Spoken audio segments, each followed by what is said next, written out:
Hello, welcome to Latte Firm for a end of season review late night latte. It's Monday night, bank holiday Monday in the UK, the 27th of May, just gone 9:30. Sorry for keeping you guys waiting.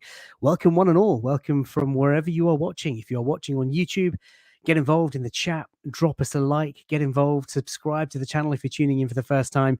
And if you're watching on Twitter, a very warm welcome to you. Get your tweets in, start engaging with Latte Firm on the socials.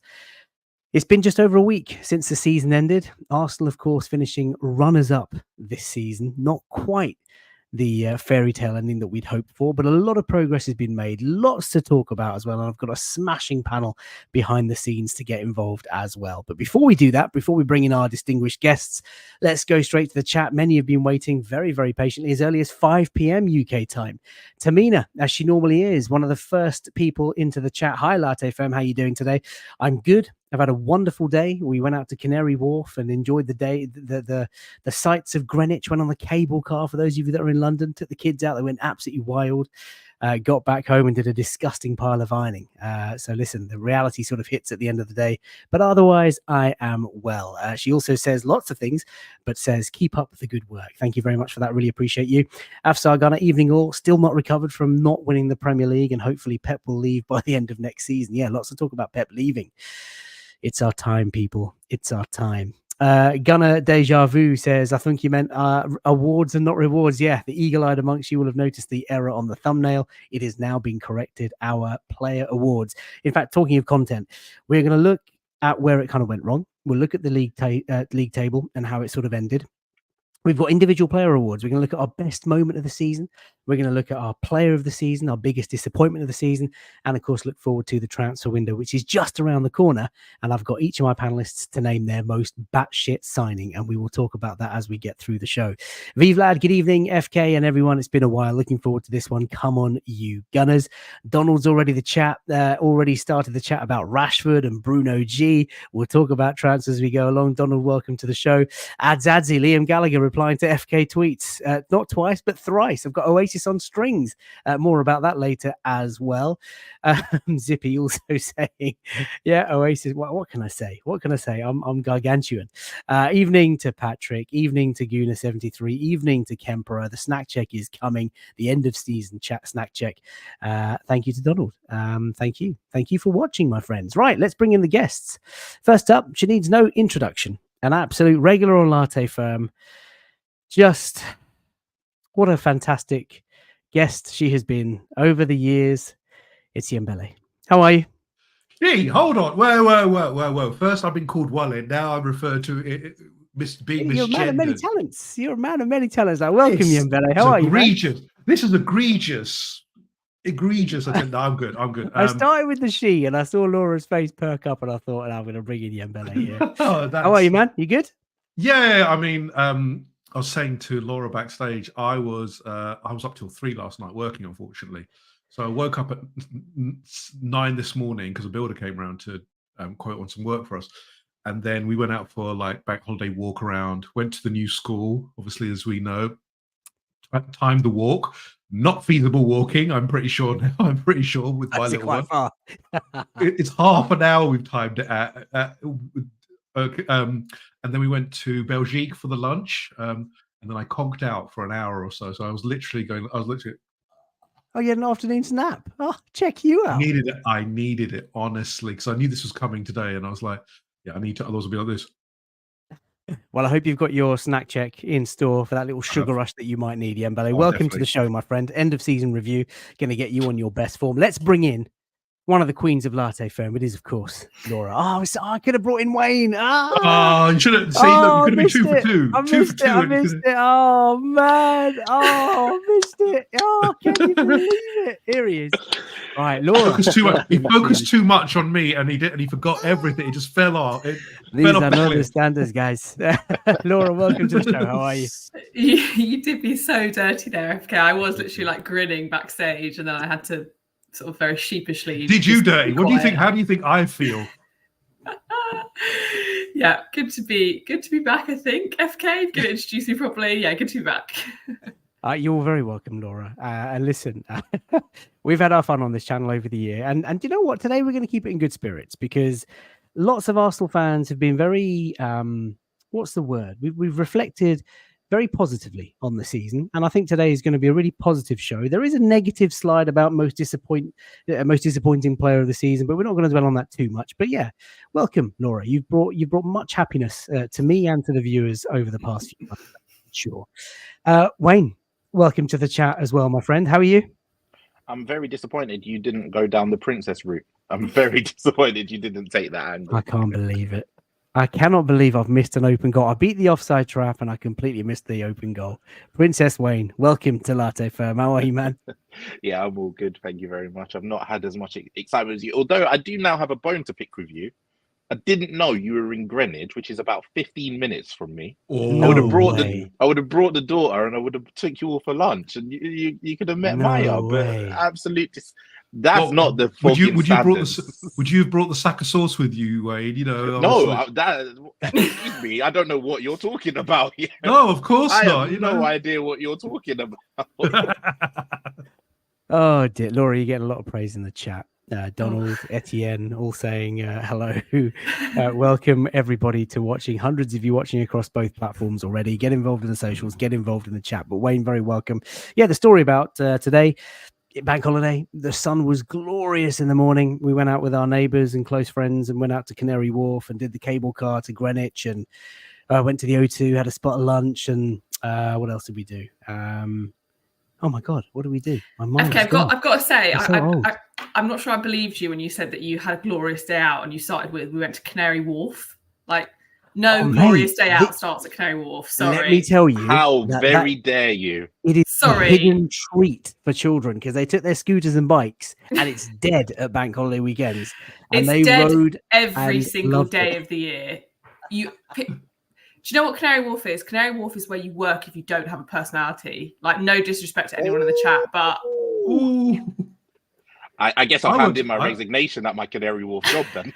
Yeah, I think you might have to, Wayne. I think you might have to. Hang on, why do you hate Canary Wharf so much, Laura? I used to work at Canary Wharf, so I used to work at a bank, guilty as charged. And just back then it was less, there were other things there, now it's just a load of preps and a million itsus and a paddle, it's just really FK, a day out in Canary Wharf. I thought you were better than that. Listen, we enjoyed it actually. We went bowling, we had lunch at the Greenwich. We went, we took the what's the word? The boat. From, that boat is quite novel. The boat is quite novel. Yeah, that's quite good. It's pretty cool. And then we went on the cable car. Yeah, it was really good fun. Kids went wild and they are now fast asleep, snoring away, which is a success. But listen, welcome to the show, guys. Before we go into the content, let's just rip open the snack check. Yembele, what have you got for us tonight? I'm going with a classic, standard stuff, the old Jaffa cakes. Ooh, Jaffa cakes. Not seen them in a while. Have you had the strawberry ones, or are these are the classic ones? No, what do you make of the strawberry ones? Nah, not for me. Stick to the standard orange. Keep it plain chocolate. Beautiful. It's got that. It's just got enough that I'm going to be able to have all of them right now. How many do you think you could eat in 1 minute? Time me. Oh God. No, I'm being genuine because time it. Go. Hang on. Before you get carried away. There was once, like years and years ago, about the world record. It was something like 9 in a minute. 1 sec, I'm just having a look. 2, 3, 4, it's gone up. It's gone up significantly. 17. Do you reckon you could eat 12 in 1 minute? I've got 1, 2, 3, 4, 5, 6, 7, 8, 9, 10. I've got 10 here. Do you think you could eat 10 in 1 minute? Yeah, I think I can. Right, we're going to do this. I'm a man. No, people. I'm a man who's eaten, and Faisal knows this. I'm a man who's eaten 21 packets of Doritos and 17 cans of cola for a bet at school. I have done this. Is a Latte Firm special, right? Crack open the packet. Make sure you're ready. Get them all out. Hold on. Let me get it wide open. Yeah. This is what the people come to see. Yeah. Forget the football content. We're here. A middle-aged Asian man who is about to dunk on Jaffa cakes. Eat as many as you can in a minute. Hang on, get them all out. Get them ready. I don't want you to like blame. Spread them across the desk. Spread them across the desk. I've got my mouse mat here. I can't do that. I'm gonna just have some etiquette. While you do that, Guna73 says snack check is grapes and an iced latte. I love that. Very appropriate. Happy says, has Wally weaseled out the season review? Yeah. Actually, he didn't get. Wally an only invite this turns time. up when we lose. That's right. King Cobra. He's King Cobra only protecting turns the up. brand. V Vlad ready? says this is the elite entertainment you don't get anywhere else on YouTube. I just hope You lot Yembele people, doesn't start get ready. throwing up. Right, I'm gonna get the stop clock out. Stop clock. Stopwatch. I am ready. I am ready. Are you ready, Yembele? Hold on. Ready, set, go. While he's doing that, FK, have you had the debate of whether a Jaffa cake is a cake or a biscuit? Some people call it a biscuit or something. No, it's definitely a cake. Look at him. It's a cake. Look It's at definitely his a cake. face. Look Oh, at dear. his face. So dry. Oh dear. Oh my god! Look at this guy. Ladies and gents, boys and girls, look, the eyes are rolling to the back of his head. How many is that? In fact, don't even That's just probably don't. 3 or 4, I think. 30 seconds 6. on the clock. 6. Keep going. Okay, but you can't have them in your mouth though. You need to have like swallowed You've got them. to swallow them. Oh, he's gonna be Donald so says, Oh, sick. no. Eats beard.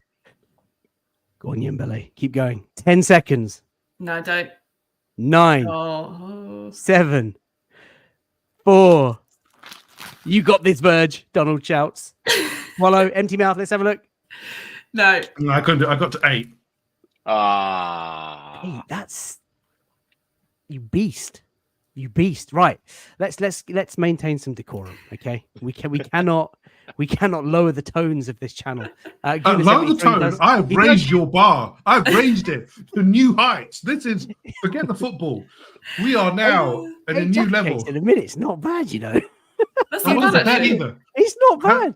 Unit Ooh. 73 says amateur. He's only doing one at a time. Appalash says he is joking. There was a minute there when I was like, "Oh crap! I'm gonna fall. I'm gonna choke here on live on." This is On air. what an entertainment. Well, Yembele, there are hundreds of people watching live. You should be immensely proud of yourself. Drink some water. Wayne, what you got for us tonight, man? I am going to bring the class back to this establishment.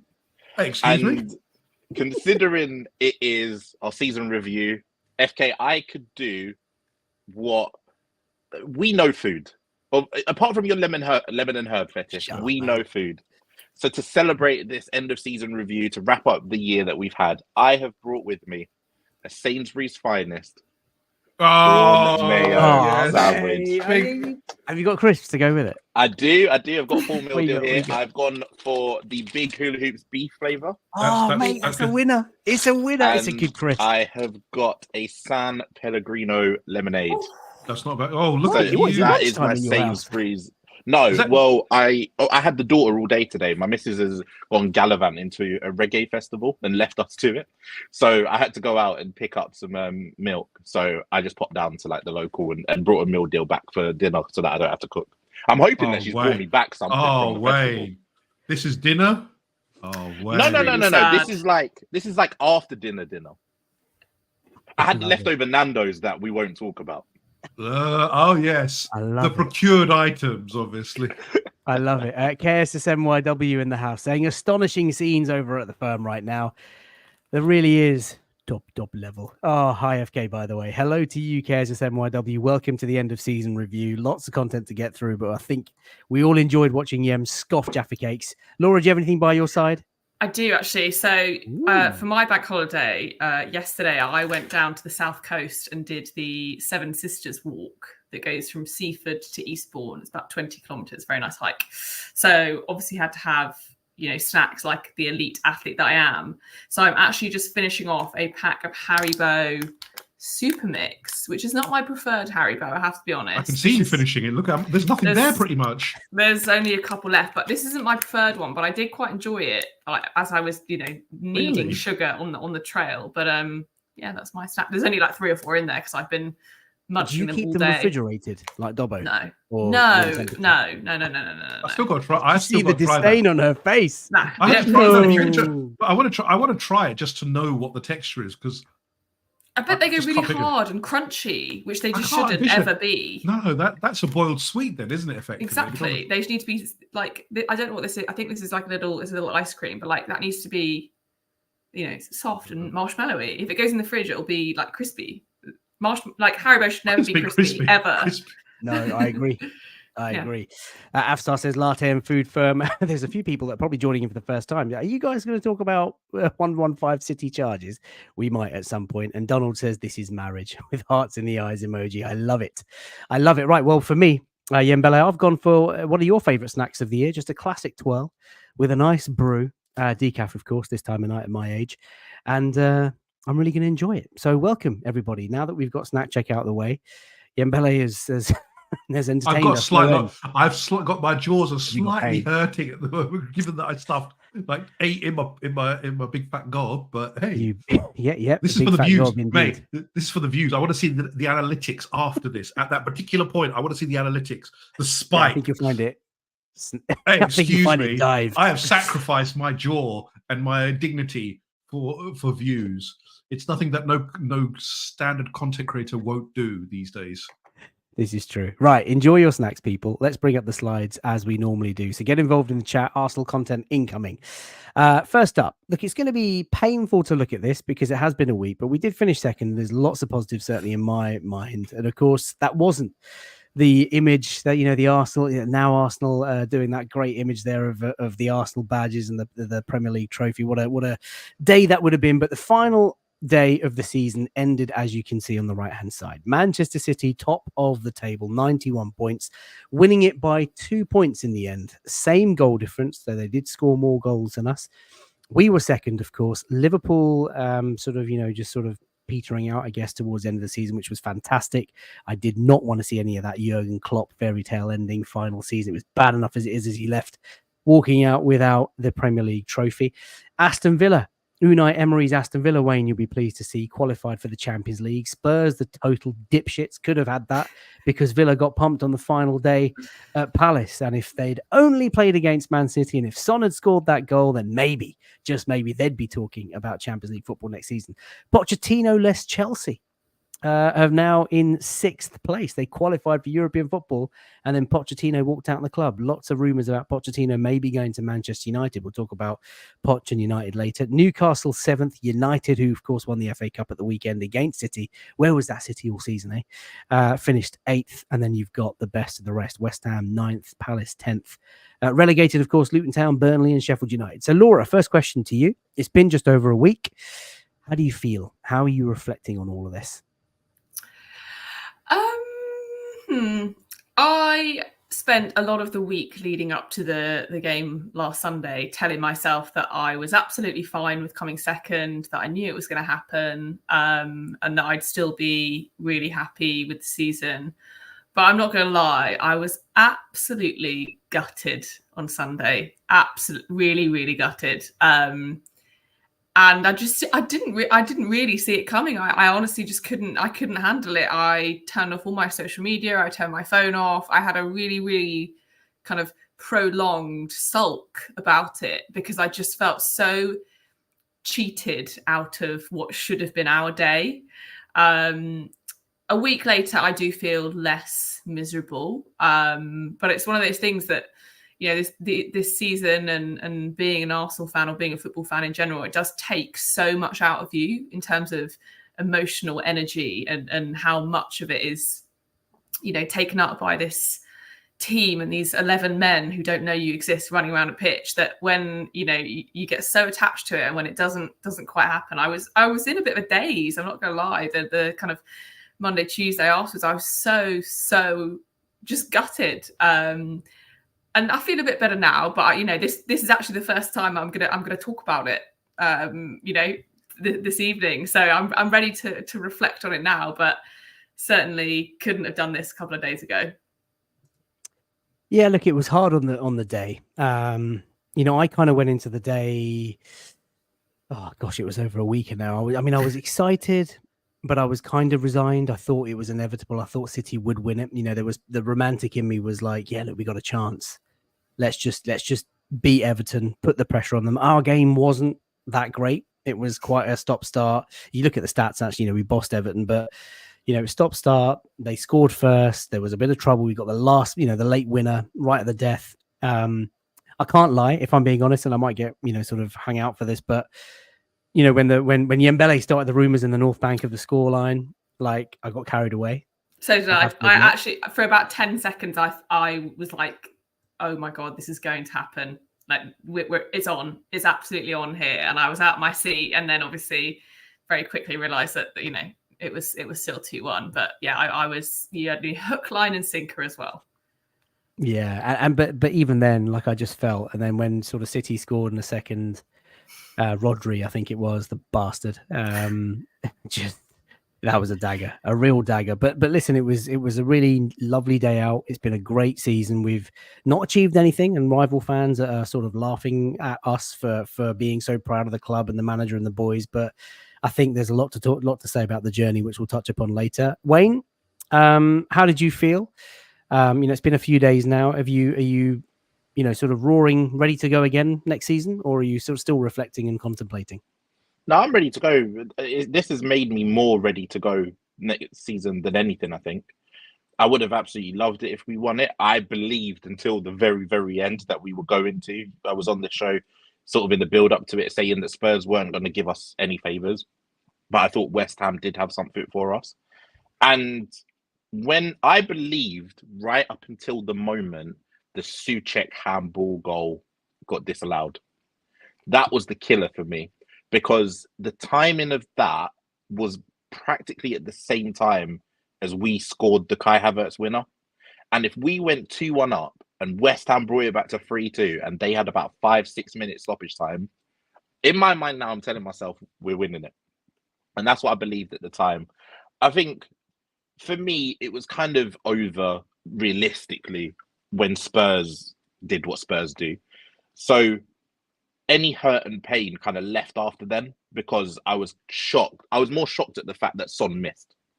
That was the dagger for me. And after the game, I was just so proud of the season. I was so proud of the boys. I was so proud of the league campaign as it is. I will say though, and we'll talk about it a little bit later, but this weekend has annoyed me a little bit more than the fact that we didn't win the league, simply because of the fact that Man City have left with a trophy, Liverpool have left with a trophy, and Man United have left with a trophy. But we've had better seasons than I would even say Man City. We were better. I think we were a better team all year than Man City, but they've come away with the trophy. I think we were the best team in the league this year, but obviously table doesn't lie, I suppose. But yeah, that's annoyed me. But apart from that, no, I'm good to go, and it's just made me believe even more that next year is going to be our year. Well, Liverpool and Manchester United both consider the English Super Cup to be a major trophy, so we're going to take that. But I can't agree with you on that we were the best team in the league, because I don't think the league table lies at the end of the season. I think the league table lies in November, January, March. Once you've clocked up 38 games, and as painful and as frustrating and as 115 FC it is, City, their players and the manager, doesn't really forget about how they've got there and how they've cobbled together this group of players and this talent. They were the best team over the entire marathon. Like they deserve to win the league because they are there. They are top. They didn't lose as many games as us. We lost 5 games. They lost 3. They scored more goals than us. They, totaled up more points than us. They deserve it. How they got there, I get it. I get it before the chat goes wild. I get all the charges and stockpiling of players over the years, and how Pep Guardiola went into a title-winning team squad who'd been spending for years. And I understand all of that. But the team, I can't say that we were the best team, because I don't think we were. That said, we've broken records this season, Yem. There was when we notched up our 27th win of the Premier League season. That was the most that we've ever done in any Premier League season, surpassing the Invincibles. And actually, in the end, when you include the Everton game, we won 28 games. When you look at the graphic on the right-hand side, courtesy of PremierLeague.com, you can see that actually average title-winning teams on average win 27 games in a season. They average 88 points. They average 83 goals scored. They average 2.2 goals per game. They average 0.8 goals conceded per game. We have surpassed, if not measured, every single one of those metrics, yet we have not come away with the Premier League title. How does that make you feel, Yem? It shows how close we are. I think this season is about, as you said, we didn't get there. There is certainly improvements in our team, but in this league as it stands right now with Man City, what they are, you have to be near perfect. And even these stats do not win you the league. This is just the reality of what we're going up against. It's, I think we all knew the remit at the start of the season, midway through the season, and when we started to become a two-horse race. This is unfortunately the game that we have to play. We knew that the 90 points barrier was going to be the big one. If you get past the 90 points barrier, you're more than likely to win it this year. And it didn't happen. We hung in there till the end. That's always a good point, but the facts are the facts. And as you said, Faisal, we didn't come away with it. We were tantalizingly close towards grabbing that cup. It came down to one game, and I think that was it. Whether it was the Villa game, whether it was West Ham, Fulham, etc., it was one game that if we'd won one of those, we would have had it. And again, it's ifs and buts and maybes, but I think we can be so proud of this team for the improvement, the definite progression. That's the thing. That's why I think other clubs are making so much noise about it, because they know there is a progression, that the expectation on us for next year. This year, again, people thought, Arsenal were just a flash in the pan. They came second last year, but they were, they fizzled out towards the end. We didn't fizzle out this time. We were there till the end. We actually delivered a Premier League title charge until the end. Next season, we have to be there. We have to be ruthless. Every game needs to be almost perfect, because no matter where City are, no matter how they do it, will be there. This season, we can talk about it. At the first half of the season, they were nowhere. Then they surged. We all thought Liverpool were going to be there and win it. They were so, they looked, dominant. Fell away. Man City came up. We started to surge. Man City then started to surge. This is just how it is. City are experienced, have great players, as you said, Faisal. No matter what hangs over them, the team and the manager have done it before, with the schedule as well. I think this is the biggest factor for us this season, the schedule. Our return to the Champions League inevitably was a learning curve, but it's a learning curve that we know that Arteta, the players, I said it last year and I'll say it again, they will have learnt from this one. They will understand what the demands are.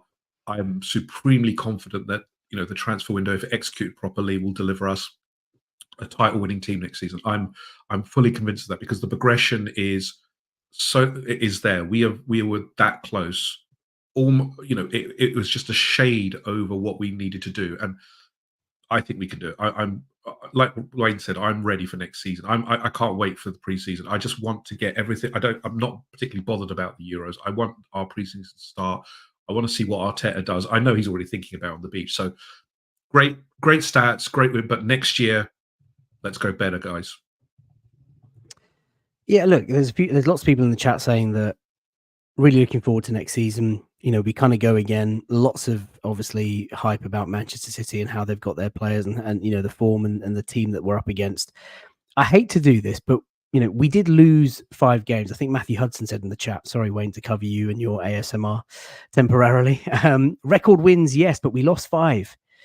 We could have been having those points. I mean, I hate to do this. So where do you think it kind of went wrong? Because since the Dubai break in the calendar year, we've been on a 100-point plus trajectory. Manchester City, in 23 games, won 19, drew 4. And that's since December the 7th. Well, it was easy, wasn't it? That's ridiculous.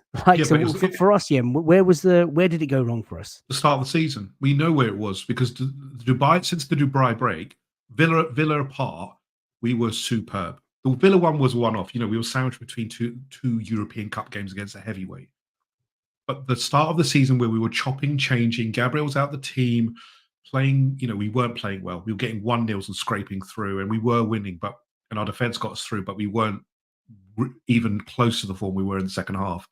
That's where we lost it. The West Ham, the Fulham games. The West Ham one is the most annoying one for me, because that day, West Ham at home, we absolutely battered them. And they got 2 chances and they got 2 goals, and it really, really was the most annoying game, because we couldn't hit, every shot we tried, we didn't get anything from it. And it was just the most frustrating. And that's the problem, that we didn't lose it. Our stats against the big 6 are unreal this year. We haven't lost a game against them, but it was against the teams that we should win. And that's the biggest frustration this year. We lost it. Look, Man City big credit to them. They surged at the right time. But we all know that we did this to ourselves. We didn't crumble mentally, but it was the start of the season. And the biggest hope that I've got, and I'm sure the panelists will say the same, is that we don't do this chopping and changing experimentation start of the season. Play the strongest, just get going. You know who's up front. You know what works. Just get it done. Do not take Gabriel out of the system, because Gabriel is integral to what we do. It's blatantly obvious what we need to do when we start the season. Laura, Wayne, we have to look back at the defeats and think, obviously they've cost us, because City lost 3 games, we lost 5. We were beaten away at Newcastle, away at Fulham, after that West Ham game that Yem spoke about. We were 1-0 up at Craven Cottage as well. Oh, that hurts. Villa did the double over us. So Wayne, I know you've been really happy with Unai Emery, but I mean those results would have been daggers to your heart. Home. Remember that Sunday, Liverpool, I think, had lost to Palace at home, and we'd all gone into the Emirates thinking, fucking hell, this is it. Daylight, this is the chance. And then we go and lose to Villa at home. What was a turning point for you, Wayne? I get what you're saying about the start of the season, because for me, listen, we can debate about what the situation was with Gabriel at the start, whether his head was maybe turned by the Saudi interest, whether he wasn't training properly, whether there was some sort of other issues that we don't know about. I hear all of that. The thing for me that I can't look past is December. You can't look past that run in December of Fulham, West Ham, Liverpool.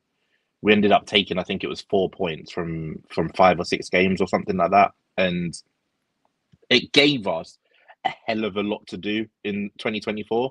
And it's fantastic that we managed to do it, because we can use that now to kick on to next season. And the fact that we've, like Donald says, 17 wins, 1 loss, 1 draw in 2024. If you said that at any stage of an Arsenal season, that you'd go half a season with only 1 defeat, I don't even think the most avid of Arsenal fan would have believed you. Like, we're good, but were we that bloody good? Yes, we were. We showed that in the second half of the season, but we gave ourselves a lot to do in December, and we done it. And I just think that there's things there that we need to work on. There's things there that we need to work on against the lesser sides, because if you think back to the season before, the one that's just ended, we were fantastic against the lesser sides. We absolutely battered everyone. London derbies, we won practically all of them. This year, we've done amazingly against the big 6 sides, but not so much against the likes of Fulham, against the likes of West Ham, and even in the London derbies, like drawing against Chelsea and drawing against Spurs at home. That was another one that we really should have won. And it's when there's small margins like that, you got to kind of take advantage of the things that you can. But yeah, that December stretch for me was the real turning point. Laura, if I bring up something that's even more painful, it's the relentlessness of Manchester City, of course, but look at the position of each club week by week. These graphics courtesy of PremierLeague.com. The image on the right will talk about and how good City are, and how actually in all their run-ins, only twice have they won the last 6 back to back, but the run that they have put on in 23-24 in particular has been incredible. Like, frustrating for us, but absolutely unbelievable. 23 league games, 19 wins, 4 draws. But you look at City and how they started. I mean, they flew out the blocks, started well, dipped after sort of game week 7, and then dipped quite a lot. Game week 18, 19th, they were down in 5th place.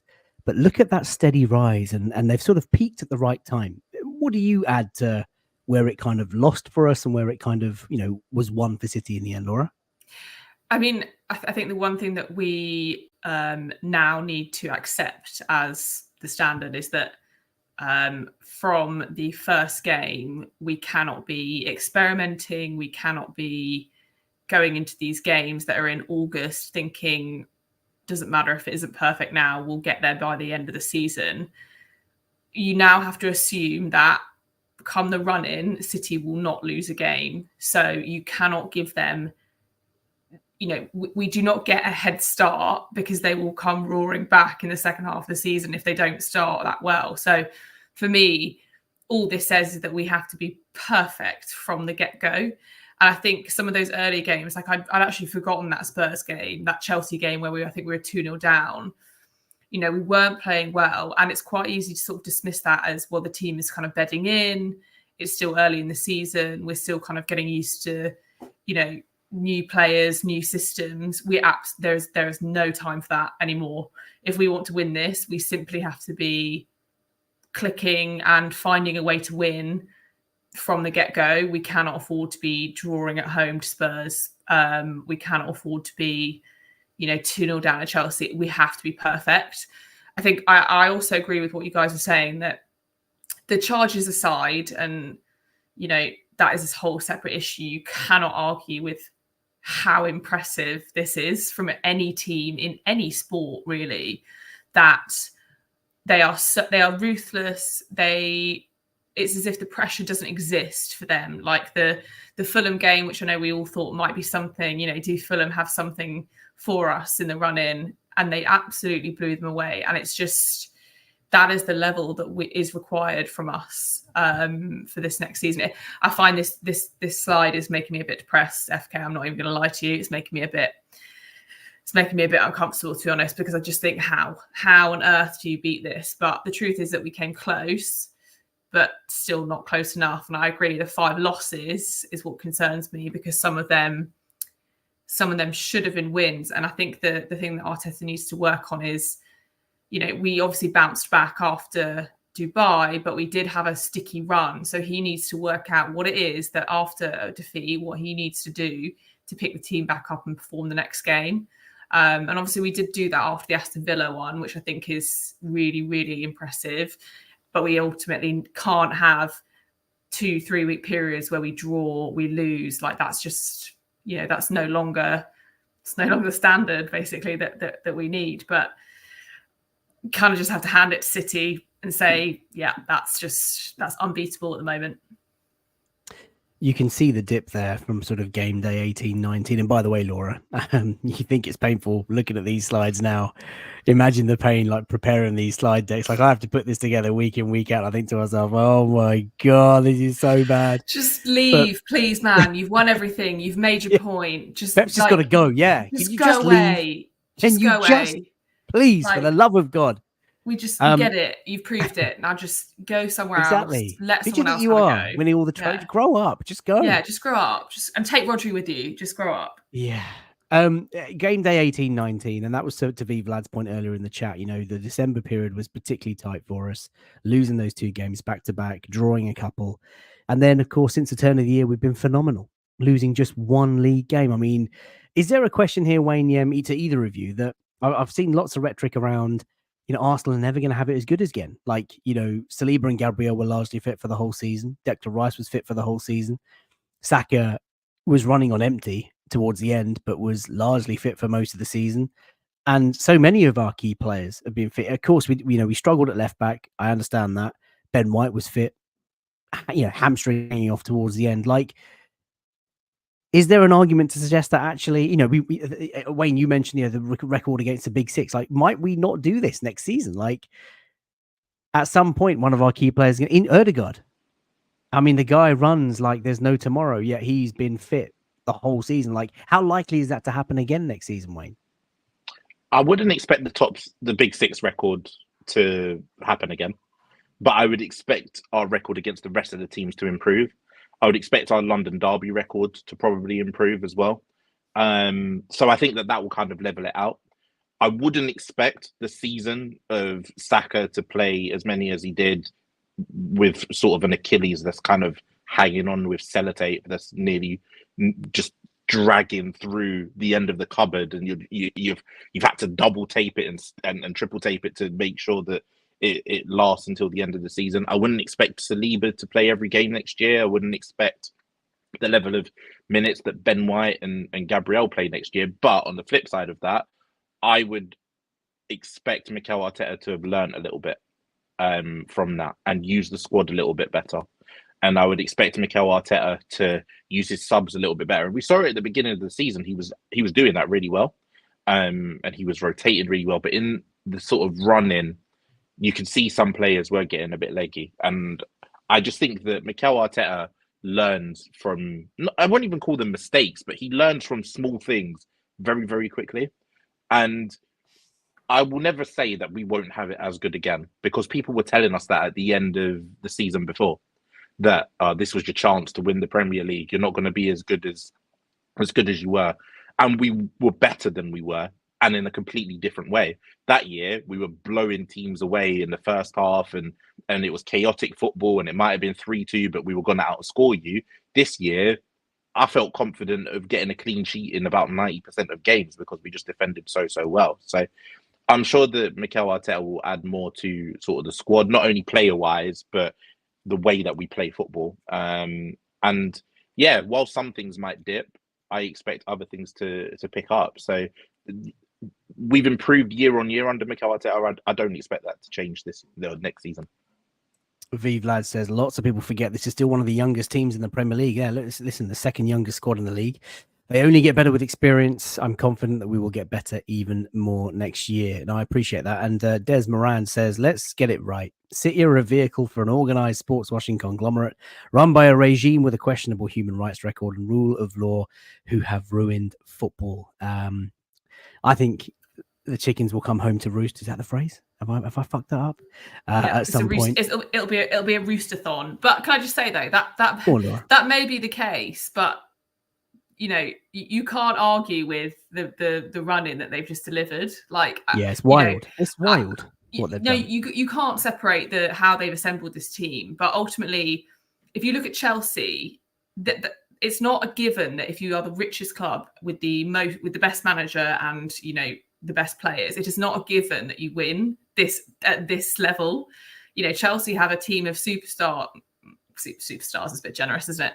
But they have also assembled a team of, you know, individual players that they've paid a lot of money for, and they're nowhere near this level. So I completely get it, and this is what I think most people are frustrated by. What I'm frustrated by is like either clear them or charge them, so that we don't have to have this asterisk the whole time. So if they're innocent, then we can all stand back and appreciate this is probably one of the best sports teams you'll ever see, ever, or they've cheated and they've assembled this team in a way that's not appropriate. But you know, I can't believe I'm sat here at 10 o'clock at night defending City. But I do think, you know, we can't just say, oh well, it's just because they've cheated. It's just, you know, it is what it is at the moment until we get an outcome from that case. Well, you mentioned the word frustrated. I'll tell you who was frustrated today. So obviously I was in Canary Wharf, didn't really have any sort of signal. Then all of a sudden, ping, ping, ping, ping, ping. My Twitter is going wild because I've got Oasis on strings. Liam Gallagher going through my tweets that I delivered yesterday, all very sort of tongue-in-cheek, classic me, mocking Rodri for his mentality. Where's your mentality now, Rodri, after you lost the FA Cup? Weak. You're finished. And Arsenal are coming for the crown next season. Guardiola, he really said, Arsenal, we get the message, and he packed his bags and he's ready to leave. We are so back. And Liam's just, literally replying to all of my messages. And safe to say that was a very enjoyable afternoon. So Liam, Noel was right about you all along. Oh no, let's not get messy. Let's not get messy. Right, let's move on. Is there anything you want to say about the title race before we move on? Actually, no, I think the panelists have done. Yeah, I'm good. Okay, so let's lighten the mood a little bit. I've asked each of you to talk about your best moments of the season. So if you're in the chat, let me know what your best moments of the season were. I'll get the chats up. Laura, you're first, and for you, it was a moment that I wasn't expecting. And you've gone for Leo Trossard against Liverpool. Why? So, I mean, there were many to choose from. But this moment for me, one, because, you know, it was right here. His little piece of skill to go around the defenders was right in front of me where I sit in the Emirates. But this game itself, I feel like was, you know, I was expecting to potentially draw, maybe lose. We had just come off the back of that awful period over Christmas. I think we'd lost to Liverpool in the whatever cup it was, not that long before this game.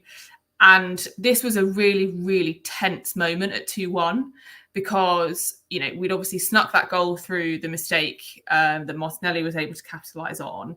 And this just really, really set me off in terms of thinking, do you know what?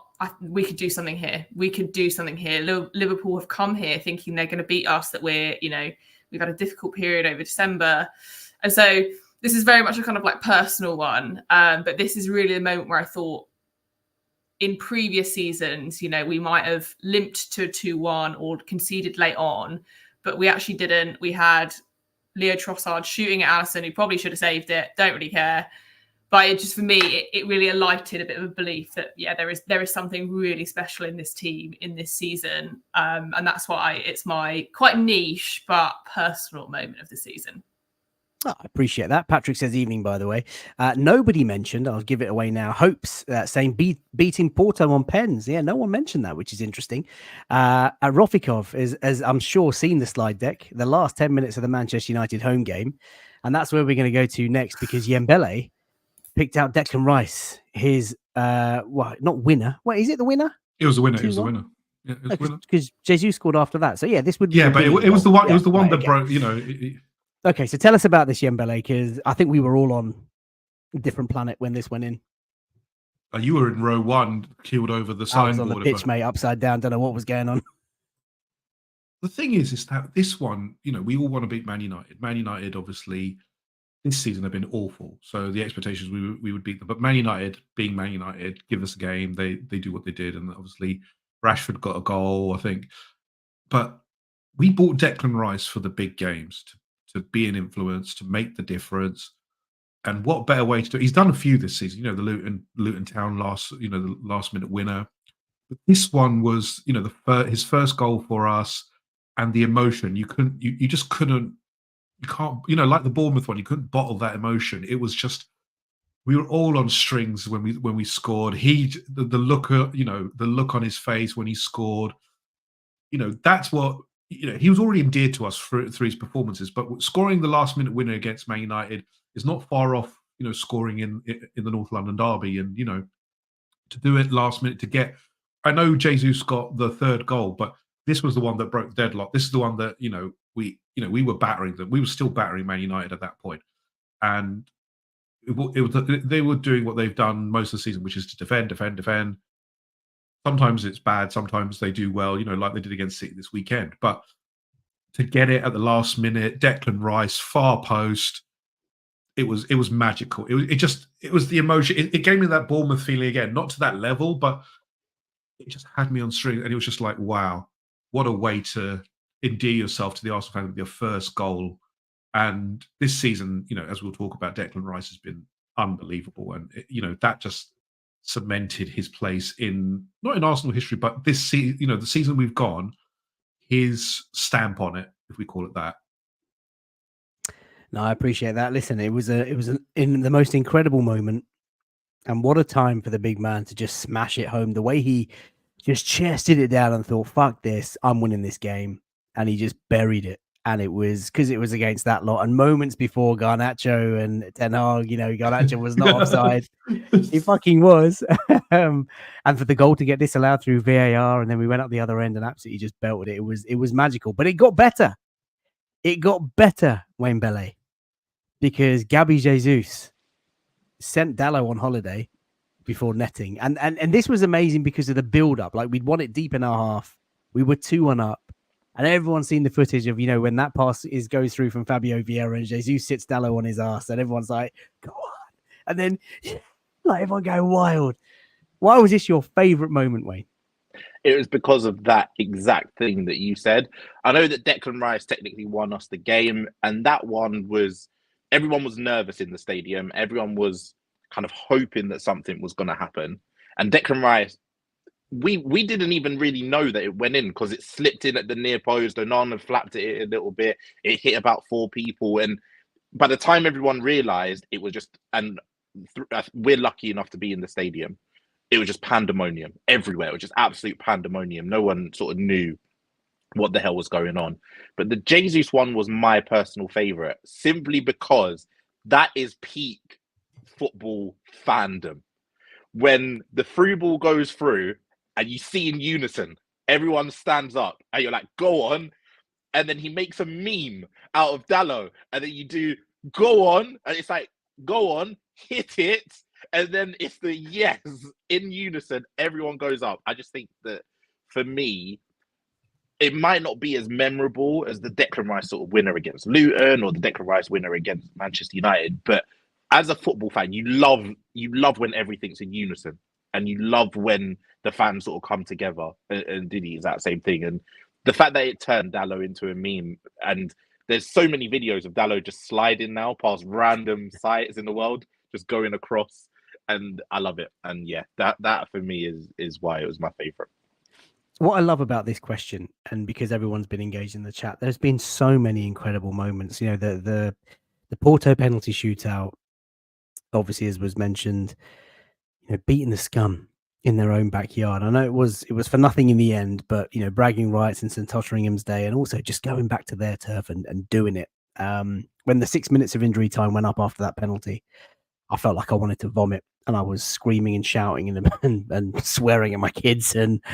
But when the final whistle went, I ran up and down the stairs about 3 times, almost broke my legs. But it was just wild. And then, like, we talk about the Luton late winner, going away Yembele to West Ham and watching Declan Rice, you know, net trashing them at their own ground, as Donald says in the chat. The Rice goal from Patrick Carlson. Being back in the Champions League, you know, the Bayern Munich game under the lights, the anthem going, that was extraordinary. Lens away, which was the most incredible away game. You know, both Arsenal and Lens not been in the Champions League for years and years, and that was a special night out. Wally and Ali Ladier, we went out onto that road trip with Tina as well, Team News and Ticks.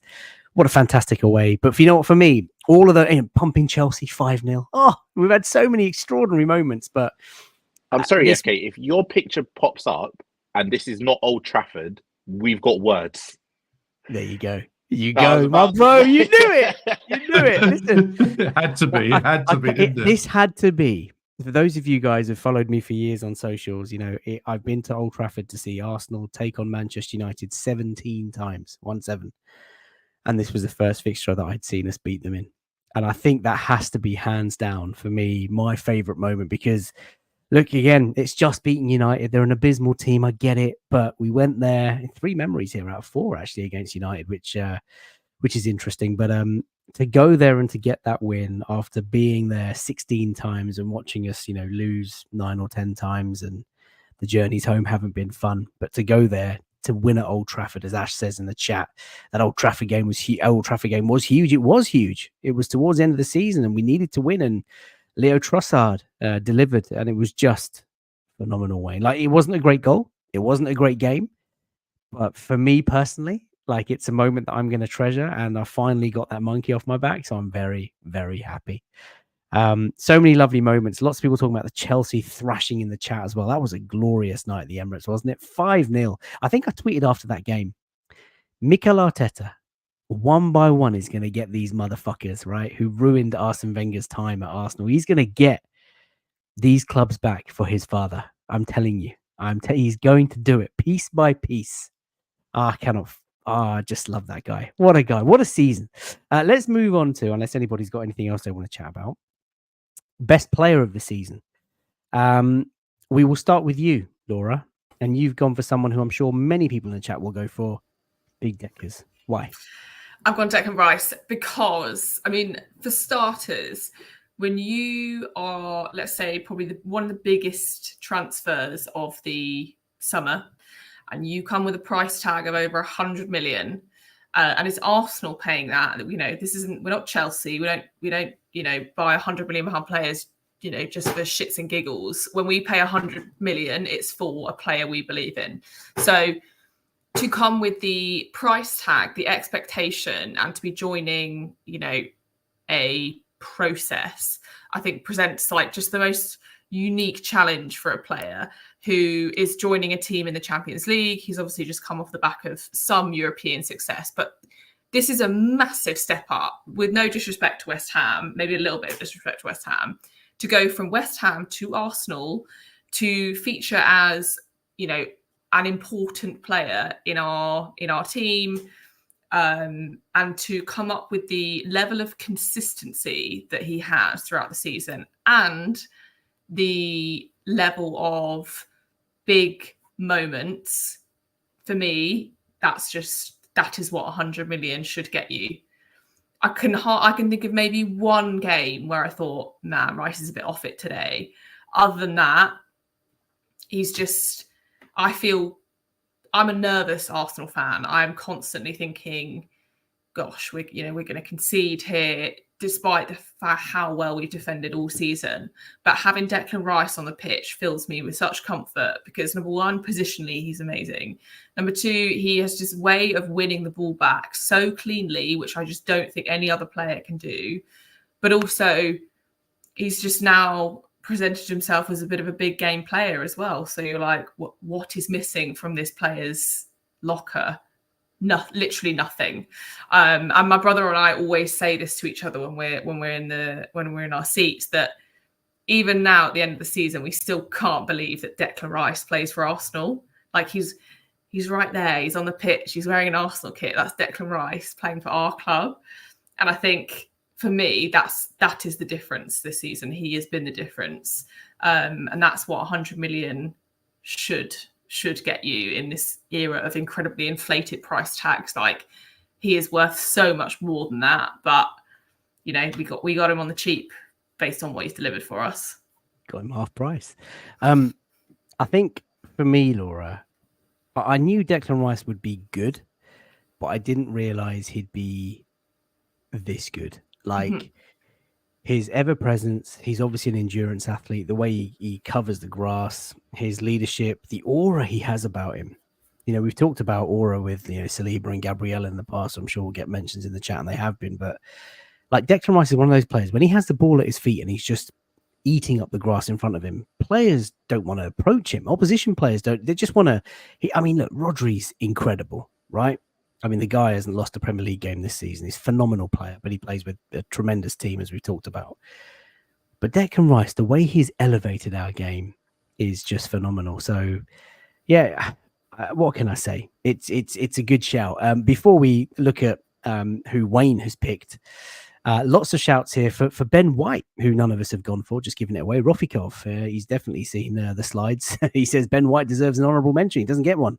Guna73 saying you could easily choose out of 4 or 5 different players. And that I think that's quite telling about this group of players, about the team and how good we are. But Wayne, you've gone for someone who I didn't expect you to go for. And take that how you will, not a criticism. But you've gone for Big Willie Saliba, who's played every minute of every league game this season. Only 2 players in the league have done that. Do you know who the other is? He plays for Wolves, Max Kilman, the defender, I think. That's right. That is a very, very correct answer. William Saliba, Wayne. Why? It was close between Saliba and Saka for me, and it was going to be one or the other. But I think the thing that edged it for me for Saliba is how many people can you answer if I asked you who's won man of the match at Old Trafford, the Etihad, and Anfield in the same season? And William Saliba is that guy this season. He's done that. And I don't know very many, the likes of Kevin De Bruyne, maybe. Someone like that potentially has done it. But in the Arsenal side, at stadiums that we've struggled at, Old Trafford notoriously struggled at. It doesn't matter whether they're good or bad. It doesn't matter whether they're managerless. It doesn't matter whether they've got the best manager in history. We've struggled there. Anfield, we've not had really a positive result for quite a few years now. For him at his age, the fact that he's still relatively new to the Premier League, to go to those 3 stadiums and be man of the match. And not only that, he done it against Spurs as well. He done it in the full way through the run-in. And the standout thought for William Saliba for me was at Old Trafford, where Garnacho is running at him. And we've seen defenders in that position back up, and fall over. Or back up, give away a penalty. This guy just stands there, takes the ball, looks around, and plays one of the sweetest passes just to get us on the attack. It's like, you've arrived. You are that guy. And I don't think he should just be our player of the season. It's unfortunate that it always kind of goes to the winner of the league. But if you're the best defender on the best defense in the Premier League with the most clean sheets, you are the league's player of the season. I don't care what else Foden has done. I don't care how many goals Haaland has scored. I don't care about whoever else is nominated. He should be the PFA Premier League player of the season. And I just think he's absolutely phenomenal. And if you remember how we crumbled without him last season, the fact that we came into this season not knowing whether his back is going to last a week, let alone a season, for him to have played The amount of minutes, like you said, every single minute this season, just full credit to him. And this isn't even his final form. He's going to get so much better, but he's already the league's best defender for me. And that's why I've gone for player of the season. Can't argue with that. Lots of people in the chat talking about Saliba's defensive partner. Trevor Bibbins, welcome to the show. Gabriel, so underrated this season, he says. Lots of shouts about Gabriel. Sort of just, he's absolutely the one. KSSNYW as well saying Gabriel has been immense. Yembele, after you came out at the start of last season and challenged this man to get more of a return, I was surprised to see you nominate the skipper as your man of the match, as your player of the season. Explain why, Yem. Because so without Kevin De Bruyne, Man City look a completely different beast. They don't function as well. They look disjointed. I know Rodri wins games, but they just look they don't look as an attacking force without Kevin De Bruyne. Martin Odegaard is that level now. I know Kevin De Bruyne has had many more years' experience, and he's a fantastic player. But I think Odegaard is now that level for us. He's just been fantastic again this season. Consistency, delivering, match-winning performances through balls. He's increased his assists total, which is always a big thing, especially in his role. And he's just been an immense leader for us. His engine is unreal. I don't know how he actually functions, game after game with such an intense schedule, pressing the way he does. He initiates the press so well. It was almost when Gabriel Jesus came to us, he was pressing like a machine. Odegaard has done that. He's only gotten better. And I think the thing is that without him, I do worry, and it's a bit of a problem for us, given what we've talked about as well, that if Odegaard is injured, do we have the same problem that a Man City does? I know Man City have a lot more weapons to negate that. But without Odegaard, I do struggle to think, where do we get the creativity? Where do we get the goals? Where do we get that drive, that leadership, etc.? Will Declan Rice do that? Maybe. It's just his aura he presents in the team. He is the leader now of this club. He represents everything that we do so well. He's always the last person on the pitch whenever we've won, lost, etc. He is balanced in what he does. He is the modern day version of what a captain should be. Doesn't throw the toys out the pram. Just gives it a fair assessment of what's going on. Emotionally tied to the club, and I just think he's been immense, absolutely immense. Gives everything for the team. Which, if you look at it from where he was when he came in the COVID era and what we thought of him to what he is now, it is beyond unreal. And he's only going to get better again. I said it last year when he did score more goals, but was he as much of an influence as he was this season? I don't think so. I think this season he's been such an influence over this title charge. And again, this is going to hurt him. And I'm so confident in his ability to say, I'm a natural born winner. I want to win this. He will win the Premier League title. And then, he deserves trophies. This team deserves trophies. All of the players that the panelists have outlined, Declan Rice, William Saliba, whoever it's been a fabulous season. We talked about Ben White. It is, we could have picked any number of players, Gabriel, etc. They've all got moments. It's been a fantastic season, and it shows how well this team have played, despite obviously the shortcoming that we've got. Any one of us could have picked any one of these players. It's so tight. It's not like it's a runaway, a runaway for each of these for any player. It has been so tight because each player has delivered something. Declan Rice has been a driving force and an engine when we've needed him. William Saliba is absolutely the colossus. Gabriel with him.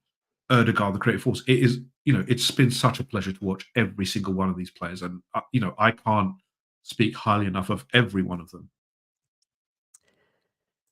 Adrian S., thank you very much for your kind donation to the channel. Super chats, obviously very, very welcome. Really appreciate that. Does help with the running costs. He says, Big Gabby, Tony Adams 2.0, 99% of strikers pocketed. Gabriel has been colossal. Lots of shouts here for Kai Havertz, somebody else that we've kind of missed out. Yeah. I think he took a bit of time to get started, but Stephen Foot says Havertz's transformation is awesome. Ash says Havertz is in for a shout if we're talking about the second half of the season. First half was kind of poor. Maybe not his fault, because I think he was being sort of, square peg round hole, if you like. Yeah, listen, for me, guys, you won't be surprised, Yen, but I have gone for the skip. And I don't want to repeat everything that you've said. He does work hard. He triggers the press. He's a great player. He's, the energy he brings and all of that sort of stuff. I think there's probably 2 or 3 things why I think Odegaard is my player of the season. And that's because I think if we think about players as role models, and we look at players as people who you want to be the representation of your club, like Bukayo Saka is obviously our favorite, because I look at Bukayo like my own son, and I'm so proud of him and everything that he does. But when I see Odegaard, I just see model pro, someone who's so humble, so modest in post-match interviews, so nice. He did an interview with Clive Palmer on Arsenal.com when he signed his new contract, and he talked about life and culture at Arsenal, and how he's evolved and grown as a player. And there was just such a nice is such an easy and basic word, but it's just like you listen to Odegaard and you see him, and whatever he says about the club, it's so wholesome. It makes you feel good. So I love that. I love the fact that he's the coach on the pitch. He's like an extension of Mikel.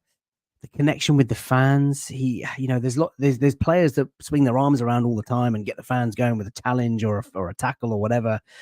Odegaard reads the fans really well, and you'd know this is someone who, if you're a regular match going fan, he does that thing with his hands, like at certain times, and every time he does it gets. I'm standing anyway, but he just gets me. Like it properly gets my juices flowing, and I think to myself, I fucking love this guy. I mean, what a player! And look, Yem, you've known me all my life, right? Since babies, so I've always had a love for creative attacking midfielders. Your Sesks, your Bergkamps, Ozils. I've said it. 6 months ago, Martin Odegaard has entered the chat. Like he is at that level. Maybe not quite Dennis, but like the influence he's having on such a young team, it's unreal, and he never hides. He delivers 9 times out of 10.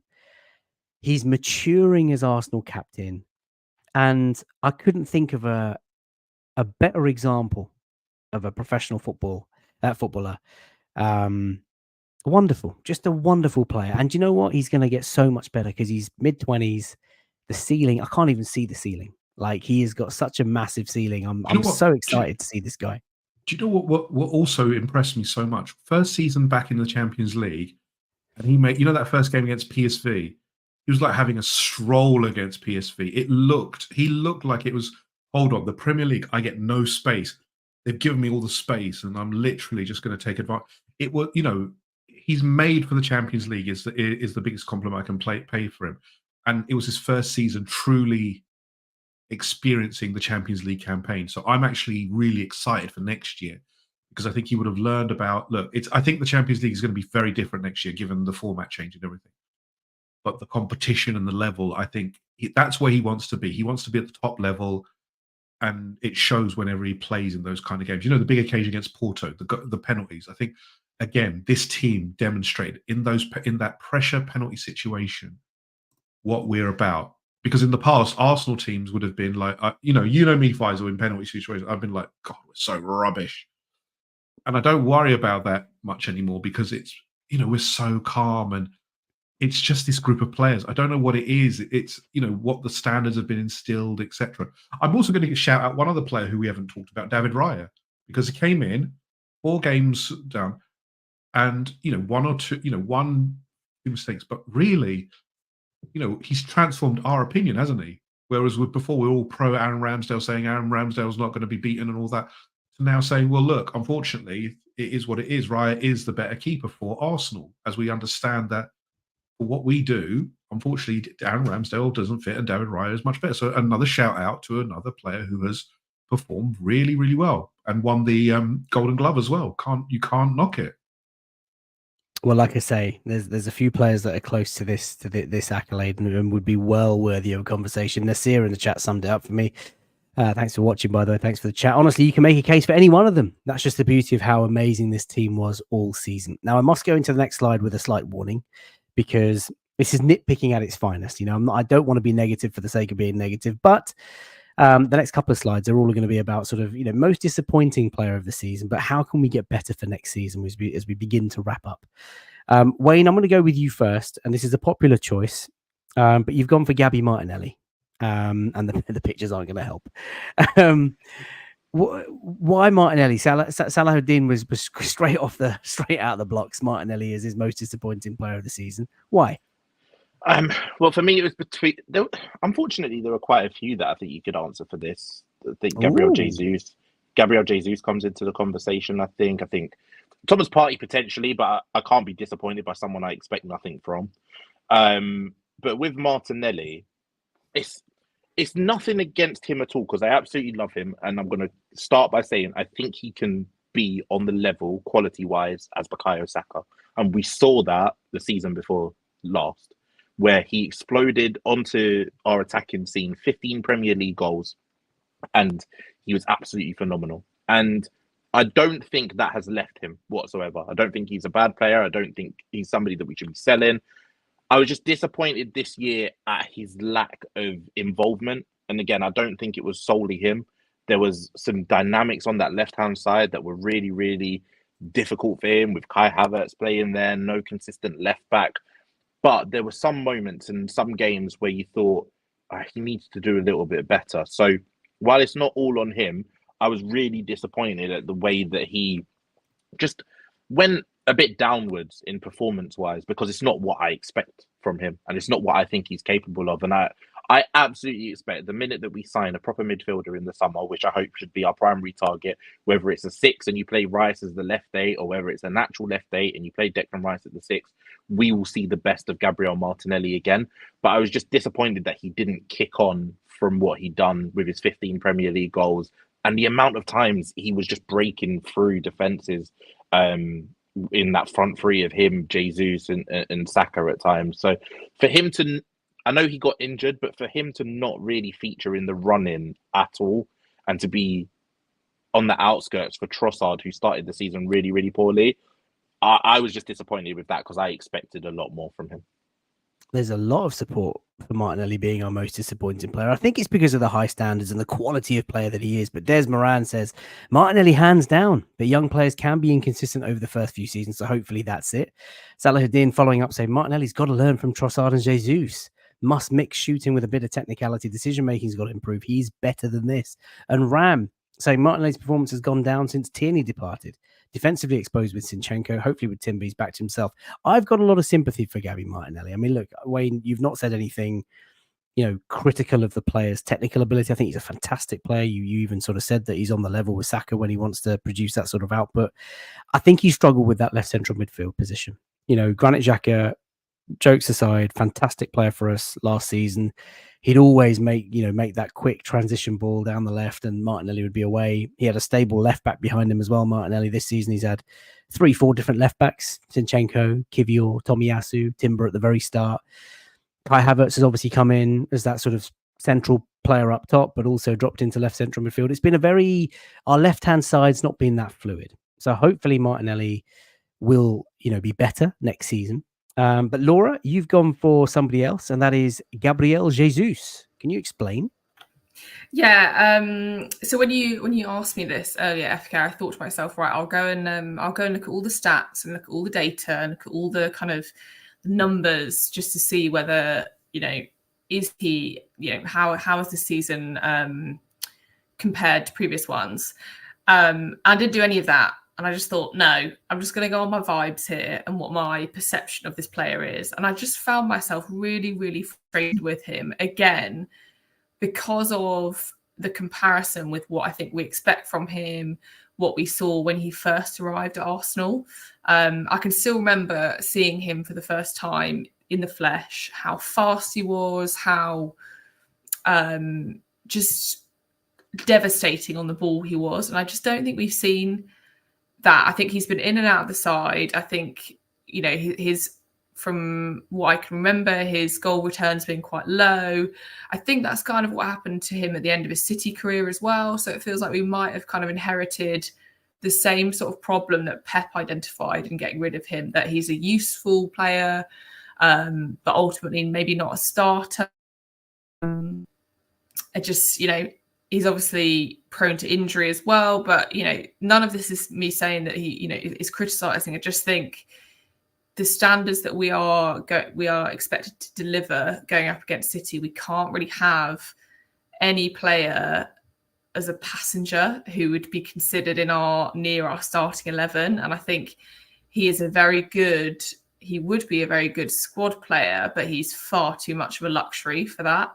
You know, he's on a very high wage. I think, you know, his injury record is not good. So we just can't have someone who is essentially kind of feels like they're on a downward trajectory in terms of their career in our squad that is moving in the opposite direction, which is, for me, is a real shame, because I think he, as I said, when he first arrived, it really did feel like, wow, I've not seen a player this electric since like Alexis Sanchez. Like, he is that caliber of player, but he's just not really kicked on from that. And as I said, I've not looked at any of the data. I'm just going on my vibes as, you know, a player that I think should be delivering better for us, but just hasn't really kicked on. He's been in and outside. But if a chance falls to him on the pitch, am I that confident he's going to make the right decision and he's going to bury it? No, I'm not. And I think the worst criticism I've seen leveled at him is that he's just a slightly more luxurious Eddie Nketiah, which I think is really, really unfair. He's in a different level to that. But some of the things I've seen this season, I'm like, oh, you know, that's really unlike this player. Or is it? Or is this just the player he is now? We need to accept that. But yeah, it's got to be Gabriel Jesus for me. Yeah, look, a lot of people sympathetic with Gabriel Jesus' injury situation. You know, his knee has really hampered him, and it looks like he's going to miss Copa America and hopefully get that sort of summer break. But I think it was Des who said in the chat, and this is it sort of backs up your point, Laura, 4 goals in 27 Premier League games. Really disappointing for a player of, you know, 45 million pound fee, £250,000 in wages. City are never going to sell you their best players, but I think at the time, Gabriel Jesus was someone that we needed.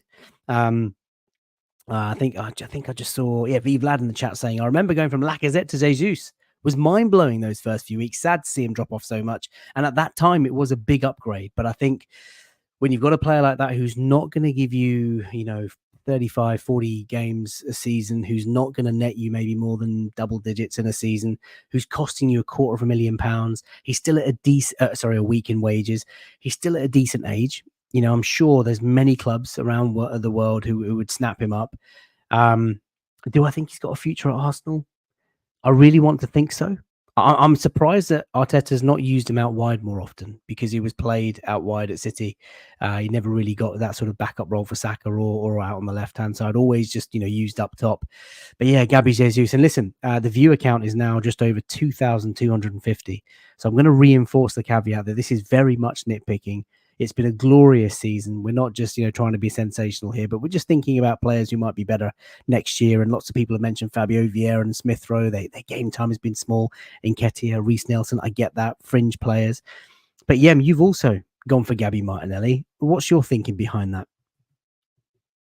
I think it's like Wayne. Look, I think Gabriel Martinelli, we all can acknowledge, is a fabulous player. We know what he can do and what he can deliver. And it's just my expectations of him, because I expect him to be, you know, from what he did last season, top scorer in our team, to what he's been this season. I get it. We've talked about the left-hand side has been our biggest problem. We'll talk about that. But again, it's just the level of expectation from him and what we expect him to deliver. It hasn't been at his level. Even when he's come on as a sub, sometimes he hasn't really looked the player that we know. He certainly doesn't look as sharp in front of goal. He's been in and out of the season. I think Trossard has rightfully taken his place as the starter on the left-hand side. He's grabbed that opportunity. And Gabriel Martinelli's got to find a way back through. And hopefully with the Copa America, I don't think he earned the place in the Copa America squad, but I'll take him over anything to take over a Richarlison any day. You know, it's always fun to see that. But he has to do better. And obviously, having a stable left-hand side, you'd hope would bring the best out of Gabby Martinelli, because he is a fabulous player. He is absolutely 100% still, for me, the solution to the left-hand side. He is the one who I think should be there, because what he has delivered when he's on form, Saka, Martinelli, and a good pairing up top, whether it's Havertz or another one, is devastating. He's got the pace. He's got the shooting ability. He's, you know, I've always said Trossard is probably the best finisher at the club. But Gabriel Martinelli's not far off it, because when he's on form, and again, when he's on form, he's absolutely devastating. I think it is just as Wayne and everyone has put it so eloquently, that he's been the victim of a chopping and changing left-hand side, which has left him isolated. He still does what he does in that he tracks back phenomenally. He is still a workhorse, but it's the attacking side. And young players will always go through these kind of things. I'm going to be watching the Copa America to see how he does, and I hope that he gets the game time that he needs to, you know, get that confidence back, get that mojo back, to come back, and hopefully Mikel Arteta has a solution for the left-hand side so that we can get the best out of him. Because as much as I like Trossard, and I think Trossard has come up with clutch goals, is he truly the left winger I want? No, Gabriel Martinelli is my left winger for me, but I have to acknowledge that his season has not been what we wanted. I think he will always acknowledge that, and next season I hope for better. But again, we are nitpicking, but there's one. You know, again, it's finding the worst out of players who have not had much game time, who have been in and out, who Arteta doesn't trust. Again, that's another point that we have to acknowledge, that Arteta struggles to trust players, you know, in the system. So next season, I'm hopeful again. Gabby Martinelli will still be an important part. You cannot let him go. I just can't see him not being at Arsenal. He's still such a high quality player for me. Listen, Digi Scott has completely distracted me. He says, belated snack check. Welcome, Digi Scott. And thank you so much always for all of your comments on every video, might I add. Says, as he's instigated a chat here. Donald says, I roasted with paprika this evening. Do you know what I love? And yeah, you might be a fan of this. If you've ever flown on sort of Emirates or Qatar, you get these smoked selection of nuts that are heated, right? So they're warm, smoked almonds, smoked cashew, smoked whatever, and they're warm and they're sprinkled with like magic dust. And oh my god, god, they're elite. Digi Scott also follows it up by saying, "Have you tried this Biscoff Kit Kat?" I just tried it. That is actually. Excuse me. When did that come out, mate? It's a limited edition one. It is not bad at all. It's not bad. I know what I'll be snacking on in the next one.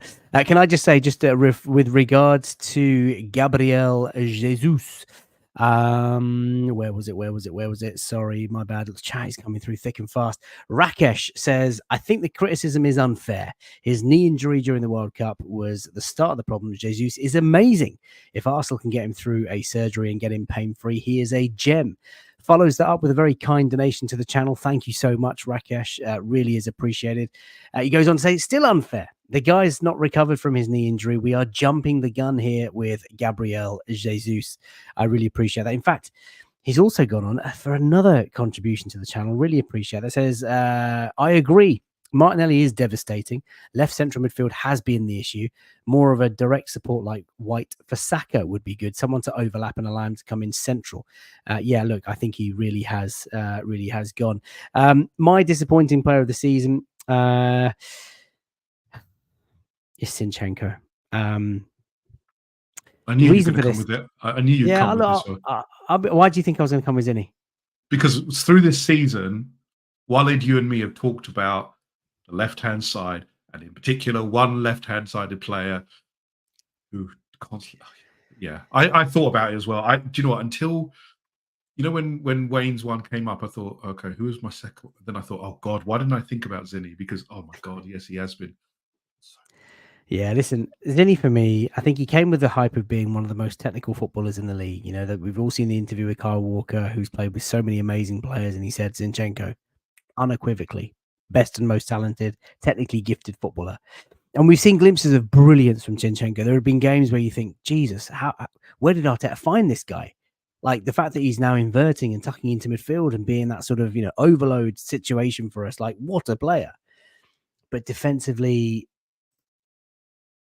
he's just been not great. I think his fitness has not been great. I think he's fallen asleep at times and he holds onto the ball far too much. Like it's wild because a year, 18 months ago, great touch, great control, really contributing to build up. But I think something's just not quite right this season. It's really weird. So Zinchenko for me, my most disappointing player. Do you know what the thing is that people have figured out Zinchenko, I think. They attack the left-hand side and all our goals, the majority of them, as Walid, our friend Walid has said, has come down the left-hand side when he's played because they figured out he's quite dozy on the ball occasionally. He's a fabulous control master. He controls the ball and he passes well. But when when he's up the field, he doesn't track as quickly as someone in his position should do or can do. And that's the biggest problem. He exposes. And that's why, again, Martinelli, etc., have struggled because he isolates people too much. And he has. Can he just hold that thought, Liam? Because I know Laura's got a very early start tomorrow. Laura, can we bid you farewell? If you do, as long as you don't mind. If anybody wants to get involved with Laura on social, she's available at Laura Kirk 12. Laura, it's been tremendous fun to have you part of Latte Firm this season. I hope that you will join me throughout the summer and, of course, as we go again next year. What are your plans for the summer? Just before you leave us. I'm having. No, not really. I love the Euros. That's one thing that I absolutely go very, very hard on. Absolutely love it. So I'll be watching along. But other than that, just counting down the days till the fixture list comes out, as per our beloved film Fever Pitch. That's what you do between the season ending and the next one starting. Is just waiting for that day when the fixtures come out. Indeed. I can't wait for it. Listen, enjoy the next few days. I'm sure you'll be back on Latte Firm at some point very, very soon. Then, of course, we'll get going for the new season. Lots of plans for the channel as we go into the new season. But Laura, if anybody wants to follow Laura, engage with Laura. She is at Laura Kirk 12. Laura, good night. Wake up early tomorrow. Seize the day, my friend. Take care. Bye. Just nice. Right, let's just wrap up and talk about the last couple of sections, which is, what can we do next season to improve? And then your batshit signing of the summer, which I think will raise a few eyebrows. Right, first up, trusting the process, just before we sort of set the scene. This is just a quick slide. Mikel Arteta talked about, after the game, he doesn't need to be told what the level is. He's been there. Of course, he's won 2 Premier League trophies with Manchester City himself. He knows what we've got to do. All this is happening because you started believing, he said to the Arsenal fans, but he said, don't be satisfied. We want much more than this, and we're going to get it. And the graphic on the left there, look at that journey. 2020, 2021, 61 points, 25 points off first place at the end of the season. The next season, 69 points, a bit of an improvement. Although we were still some way off the league leaders, 24 points off first. And then last season, that Premier League title race, which was so unexpected, but we fell away so painfully with a few games to go, ended up finishing 5 points off Manchester City. And this season, to finish 2 points behind the ultimate champions who've now won it 4 times in 4 years, 6 times in 7 years. Utterly phenomenal. We are on a very steep upward trajectory, and only those people who basically fail to recognize it are very, very ignorant people. And I think we are going from strength to strength. But the question for you both is, how do we get better? The graphic on the left-hand side, we've made changes to Colney. There's a new phrase about our set pieces. Nico Jove has been instrumental to most goals from set pieces from Arsenal. And of course, Mikel Arteta, the master tactician. Wayne, I'm going to start with you first. What can we do to get better next season?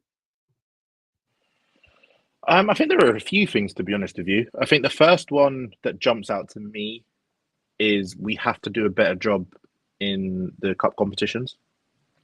I think we're beyond the stage now of the last couple of years where fans have said, throw away the Carabao Cup and we'll be fine in the FA Cup. It's all right, throw away the FA Cup because we need to focus on the Premier League.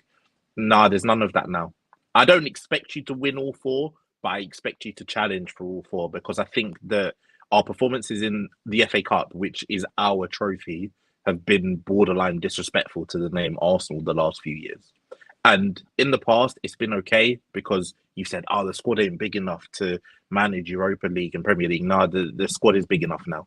So, like I said, I don't expect you to win all four. I'd obviously love it if we did, but I expect you to challenge. So the first thing for me to get better is to compete further, not only in the Premier League.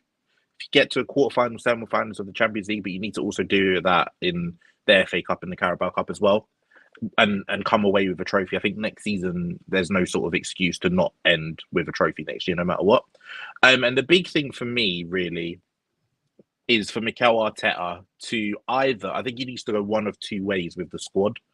He either needs to go in the direction of having 24 players that you trust completely, and you're happy to rotate them in and out on a week-by-week basis, or he needs to reduce the size of the squad somewhat, not maybe to like Manchester City level, because where Manchester City have a brilliant squad, forget how they've gone about it. They've maybe got 17 players that they trust completely for big games, small games, and to get them through the season. And Mikel Arteta needs to trust these players now. And we can't be having conversations about, will we see Emile Smith-Rowe if he's had a man of the match performance and then we don't see him again for the end of the season. If you trust Zinchenko, you play him. If you don't, you need to get rid of him. If you trust Reece Nelson, you don't give him a contract and then you don't play him again for the season. I think that Mikel Arteta either needs to make the decision that I'm going to trust all of you and give them a reason to play and perform and keep them sort of consistently involved, or he needs to reduce the size of the players in the squad in terms of the ones that he trusts, and he needs to rotate them in and out a little bit more, because there are a few times this season where I think we looked a little bit leggy. I think that because of that lack of trust in the likes of Reece Nelson and Emile Smith-Rowe, we saw Saka play through games that he shouldn't have to play through. We saw Odegaard play through games that he shouldn't have to play through. We saw guys like Jesus rushed back from injury, and guys like Ben White. Mikel Arteta trusts him fully, but Ben White can't play the amount of minutes he did last season without looking like he's hurt and limping. And until that Dubai break, Ben White was kind of hobbling on one leg for a time. So I need Mikel Arteta to use his squad a little bit more than he did last season. And if we do two of those things, I think we'll be on for a fantastic season. I agree with a number of points that you're making, but trusting the rest of the squad, I'm not sure Arteta thinks those fringe players are at that quality. We are going up against City. Nketiah, Fabio Vieira, Emile Smith-Rowe, Reece Nelson. These are not the guys that you need to be surpassing City. We've talked about this for 2-3 years now. I've taken personally bullets from all of you guys in the chat for my hate for Eddie Nketiah, but he's just not that level. And I think Arteta's seen it now. He's not played for months, and he just got to move him on. I get you. I was going to say, I get you. The only thing is, Mikel Arteta decided to keep all these players and give them new contracts. So either you need, if that's the case, and they're not the quality, I agree with you, they're not the quality to take on Manchester City. This needs to be the summer that you cut ties. You can't be taking emotion and Arsenal fan base thought into it, which I'm sure he won't do. But don't keep them on and bring in players, or just keep the core of players that you do trust, so that we don't need to be having that conversation. Correct. And I think a lot of that stuff was done to protect value. But of course, now we might have gone the other end and given them maybe too high a wage to persuade them to leave the club. Yeah, slightly different question for you, just before we talk about your improvements for next season. But I've seen a lot on the timeline about, Manchester United won the FA Cup, might have finished 8th, but we had a better season than Arsenal. They won the FA Cup. Fantastic. They're now one behind us in terms of the all-time winners of the FA Cup. But what are your thoughts on that?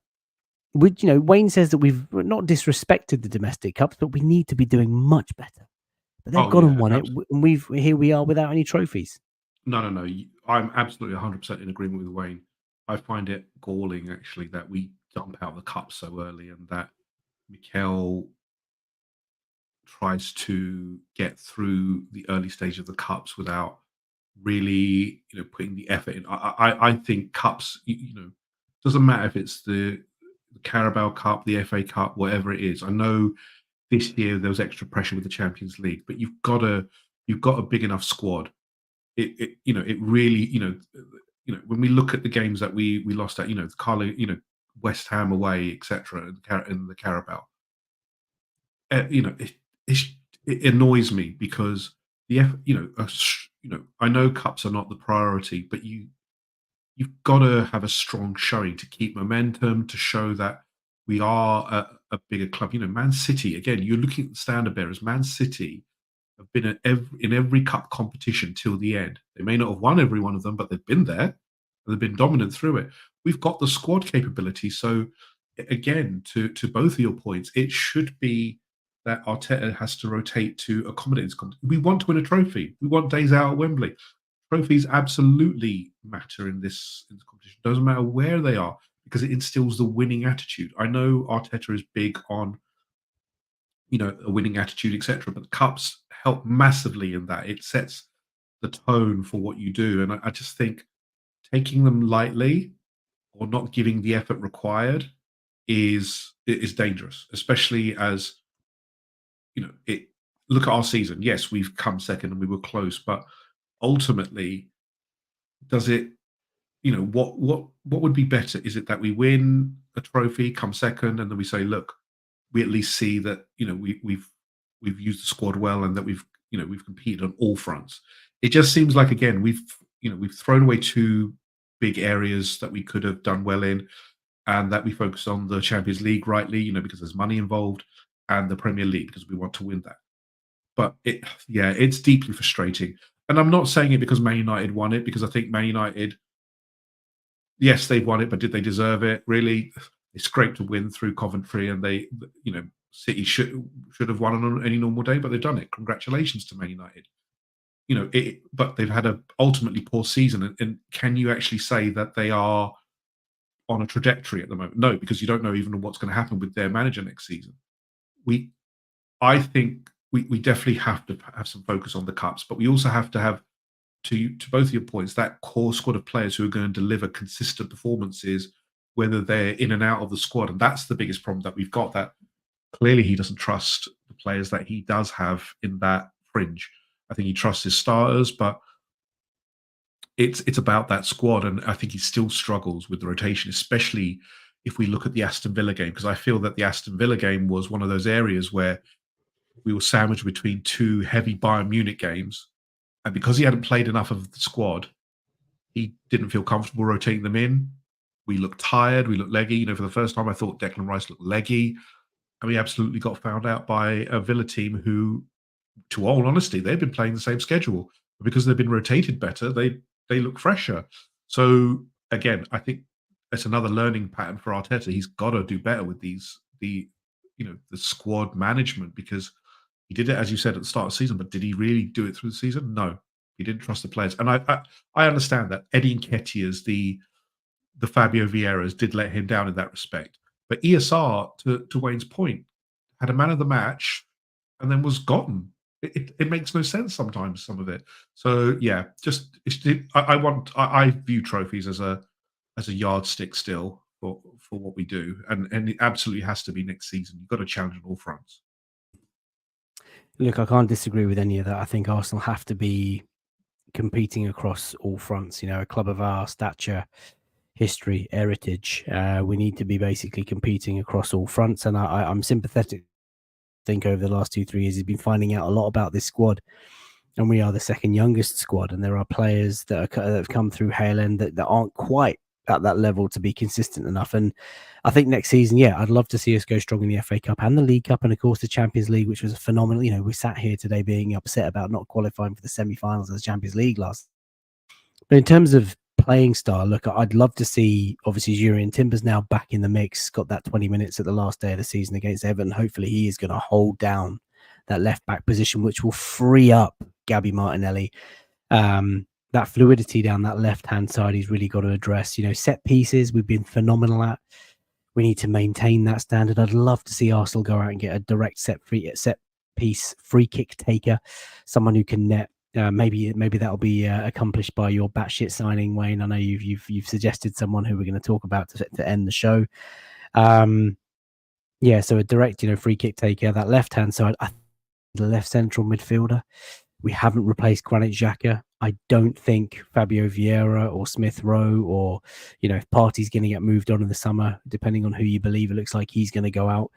I think we need another powerhouse. I want to see another powerhouse in midfield alongside Declan Rice, or let Declan Rice play that 8 or 6. I don't really care, but we just need another ever-present midfielder who is going to be dynamic, who can shoot from long range. If you look at the goal chart, I'll bring that up in the next show maybe.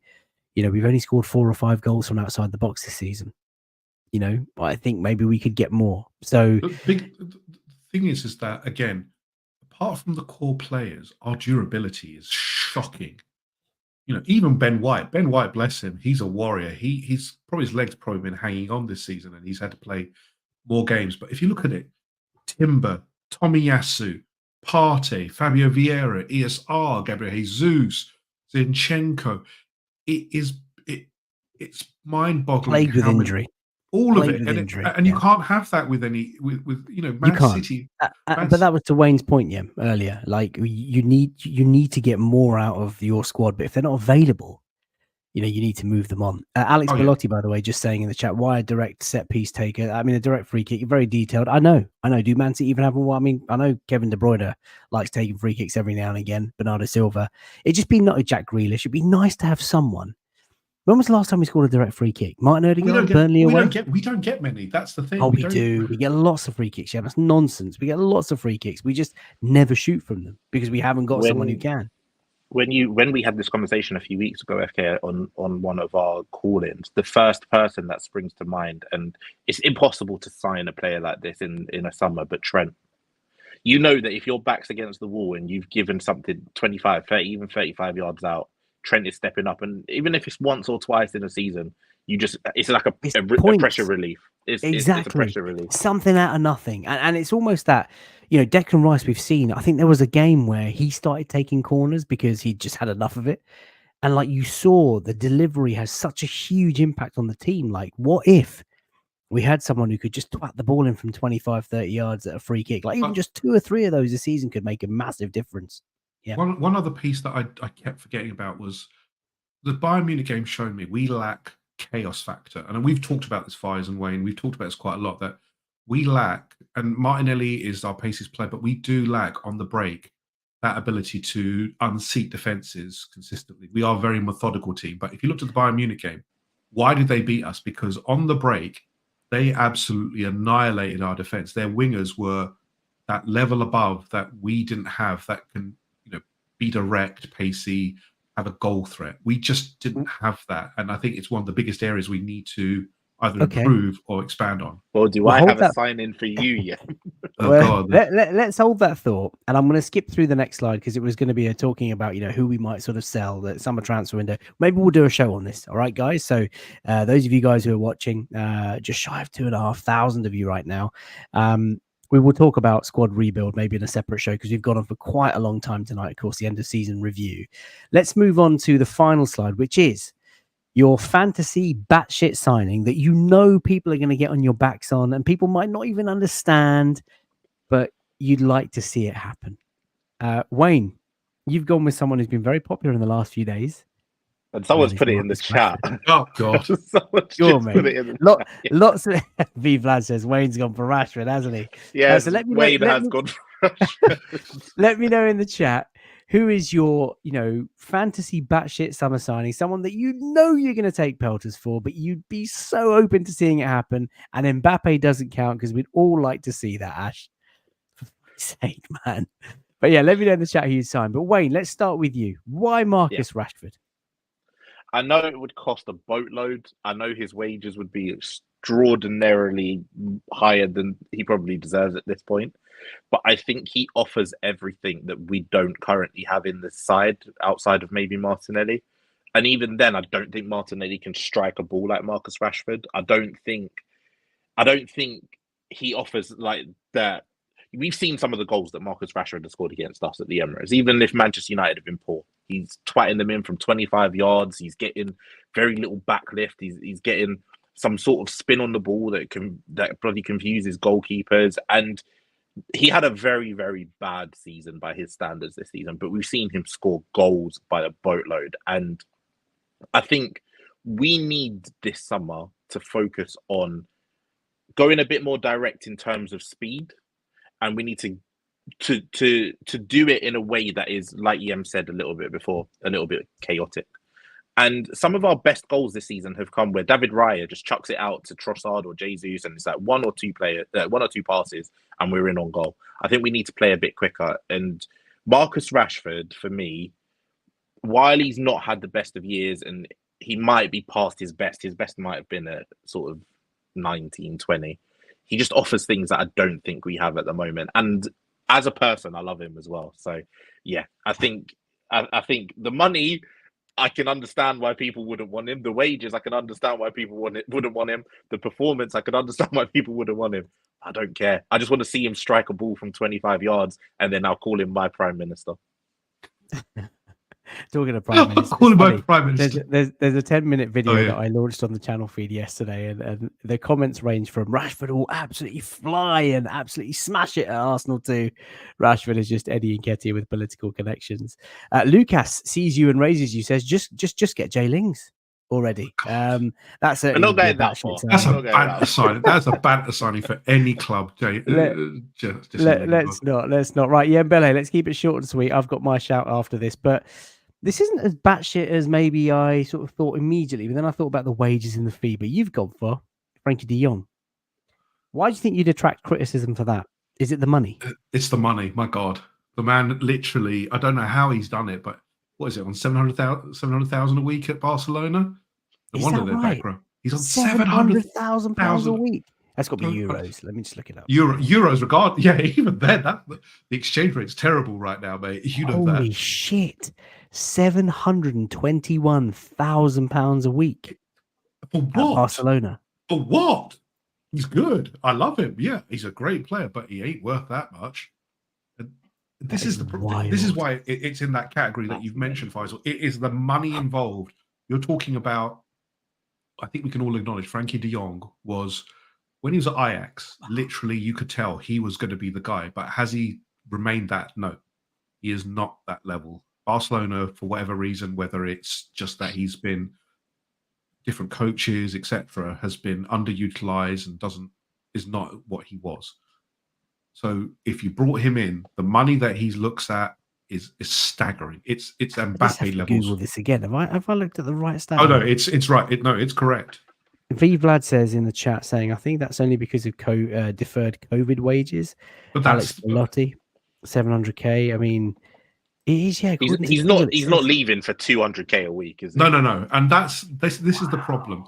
That you're talking about a club that have, again, made poor. It's 721,000 euros. Okay, so hold on. I mean, so 600, like, was it about 600k a week? Only £620,000 a week, right? Oh yeah. So exactly, we'd have to. You know what? Eddie Nketiah's wages plus Reece Nelson plus a bit of Fabio Vieira plus ESR. That's wild. Get him. But that. So you would blow all your wage budget on this guy? You think he's that good? God no, I would not. I wouldn't blow the wage budget on him at all. But this is the problem. That is why he's called the batshit signing. I don't think you've understood the concept of this slide, yeah? No. But this is supposed to be your batshit signing, the one that you would do, irrespective of whatever people throw at you. They can throw all the tomatoes and cabbages at you all they like. No, but this is the signing that you would make. My pragmatic side says, look, I love him to death. I think he's one of my favorite players in the world. He would suit our midfield down to the ground. And he would be my signing if everything was equal.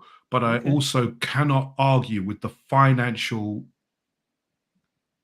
craziness that it would need to do him to get him in. Even Man United, Man United were looking at him last year. It would have literally smashed the club to pieces because it's insane. No one is going to get him. And Barcelona, they want to free him up because 700,000 a week literally could represent 5 players for them.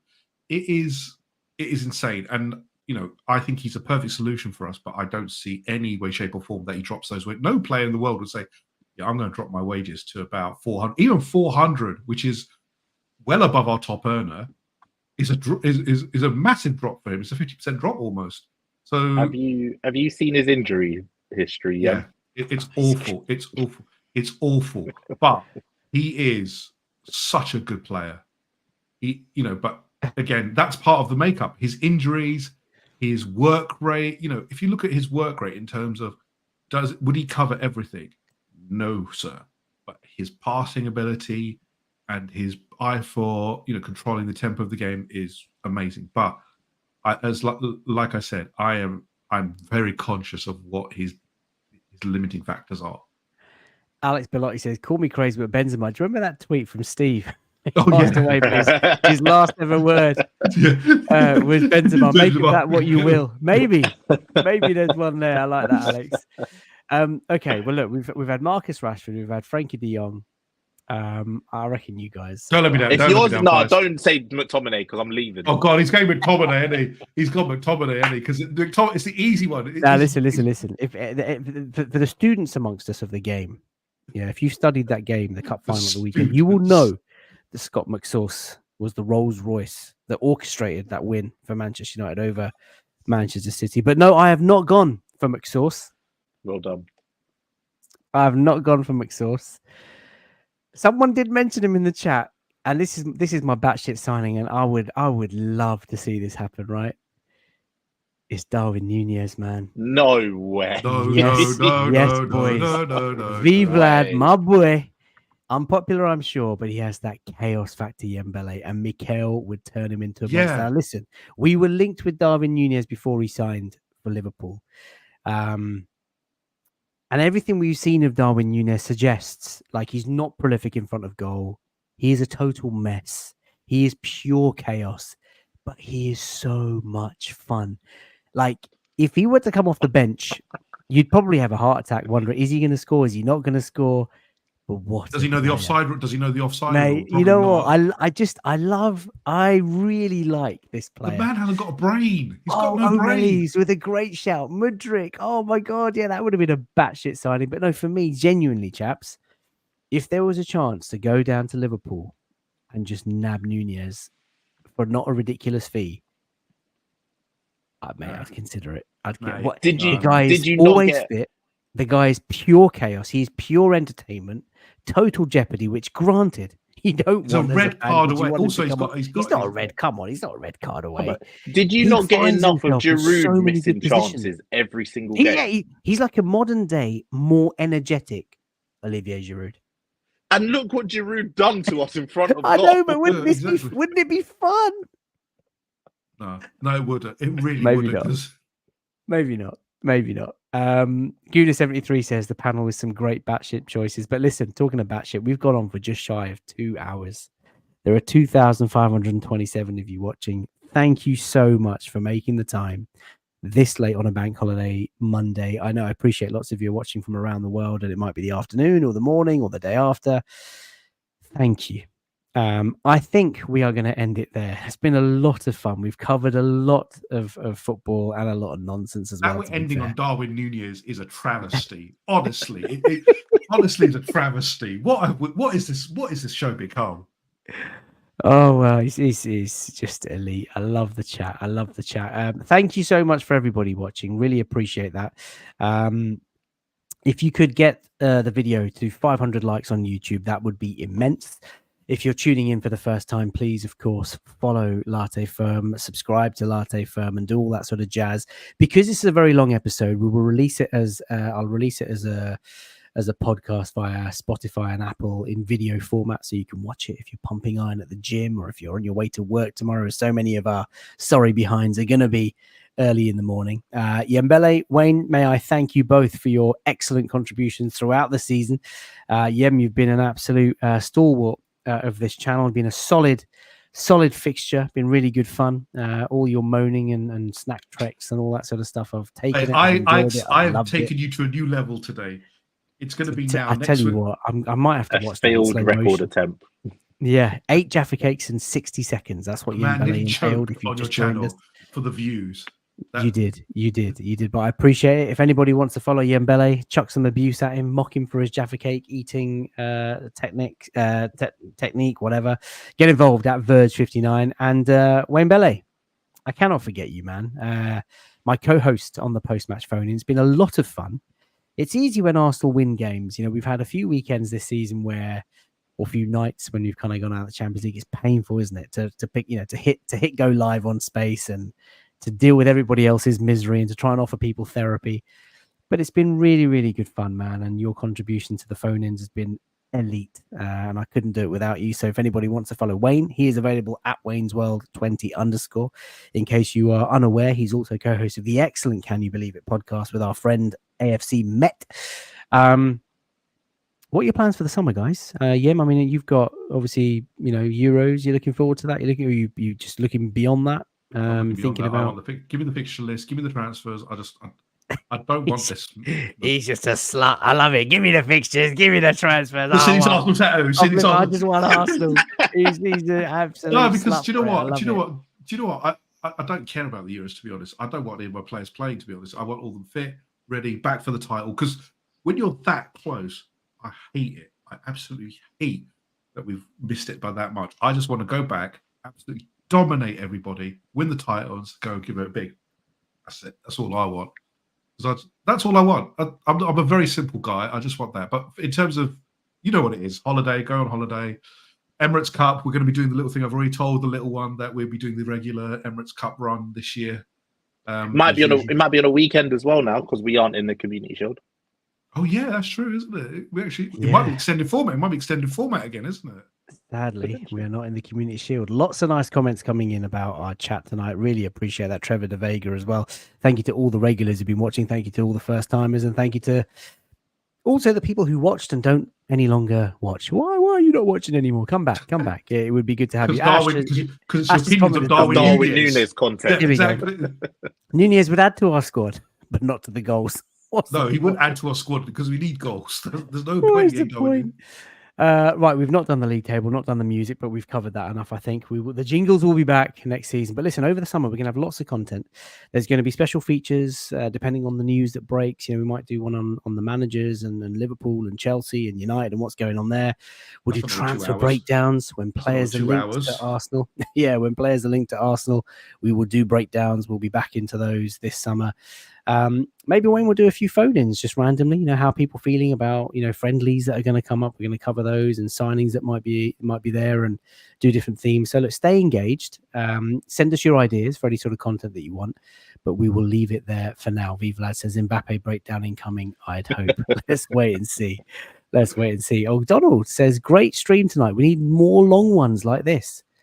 See, I start watching the clock at just over an hour, and I'm thinking, oh my god, yeah, shut up. Let's move on. I have given you your biggest moment of the night. I have literally suffered. Well, Donald's enjoyed it. Thank you very much, Donald. I appreciate it. Look, we're going to leave it there. What a season it's been. A great group of players, fantastic manager, amazing moments, extraordinary run of results.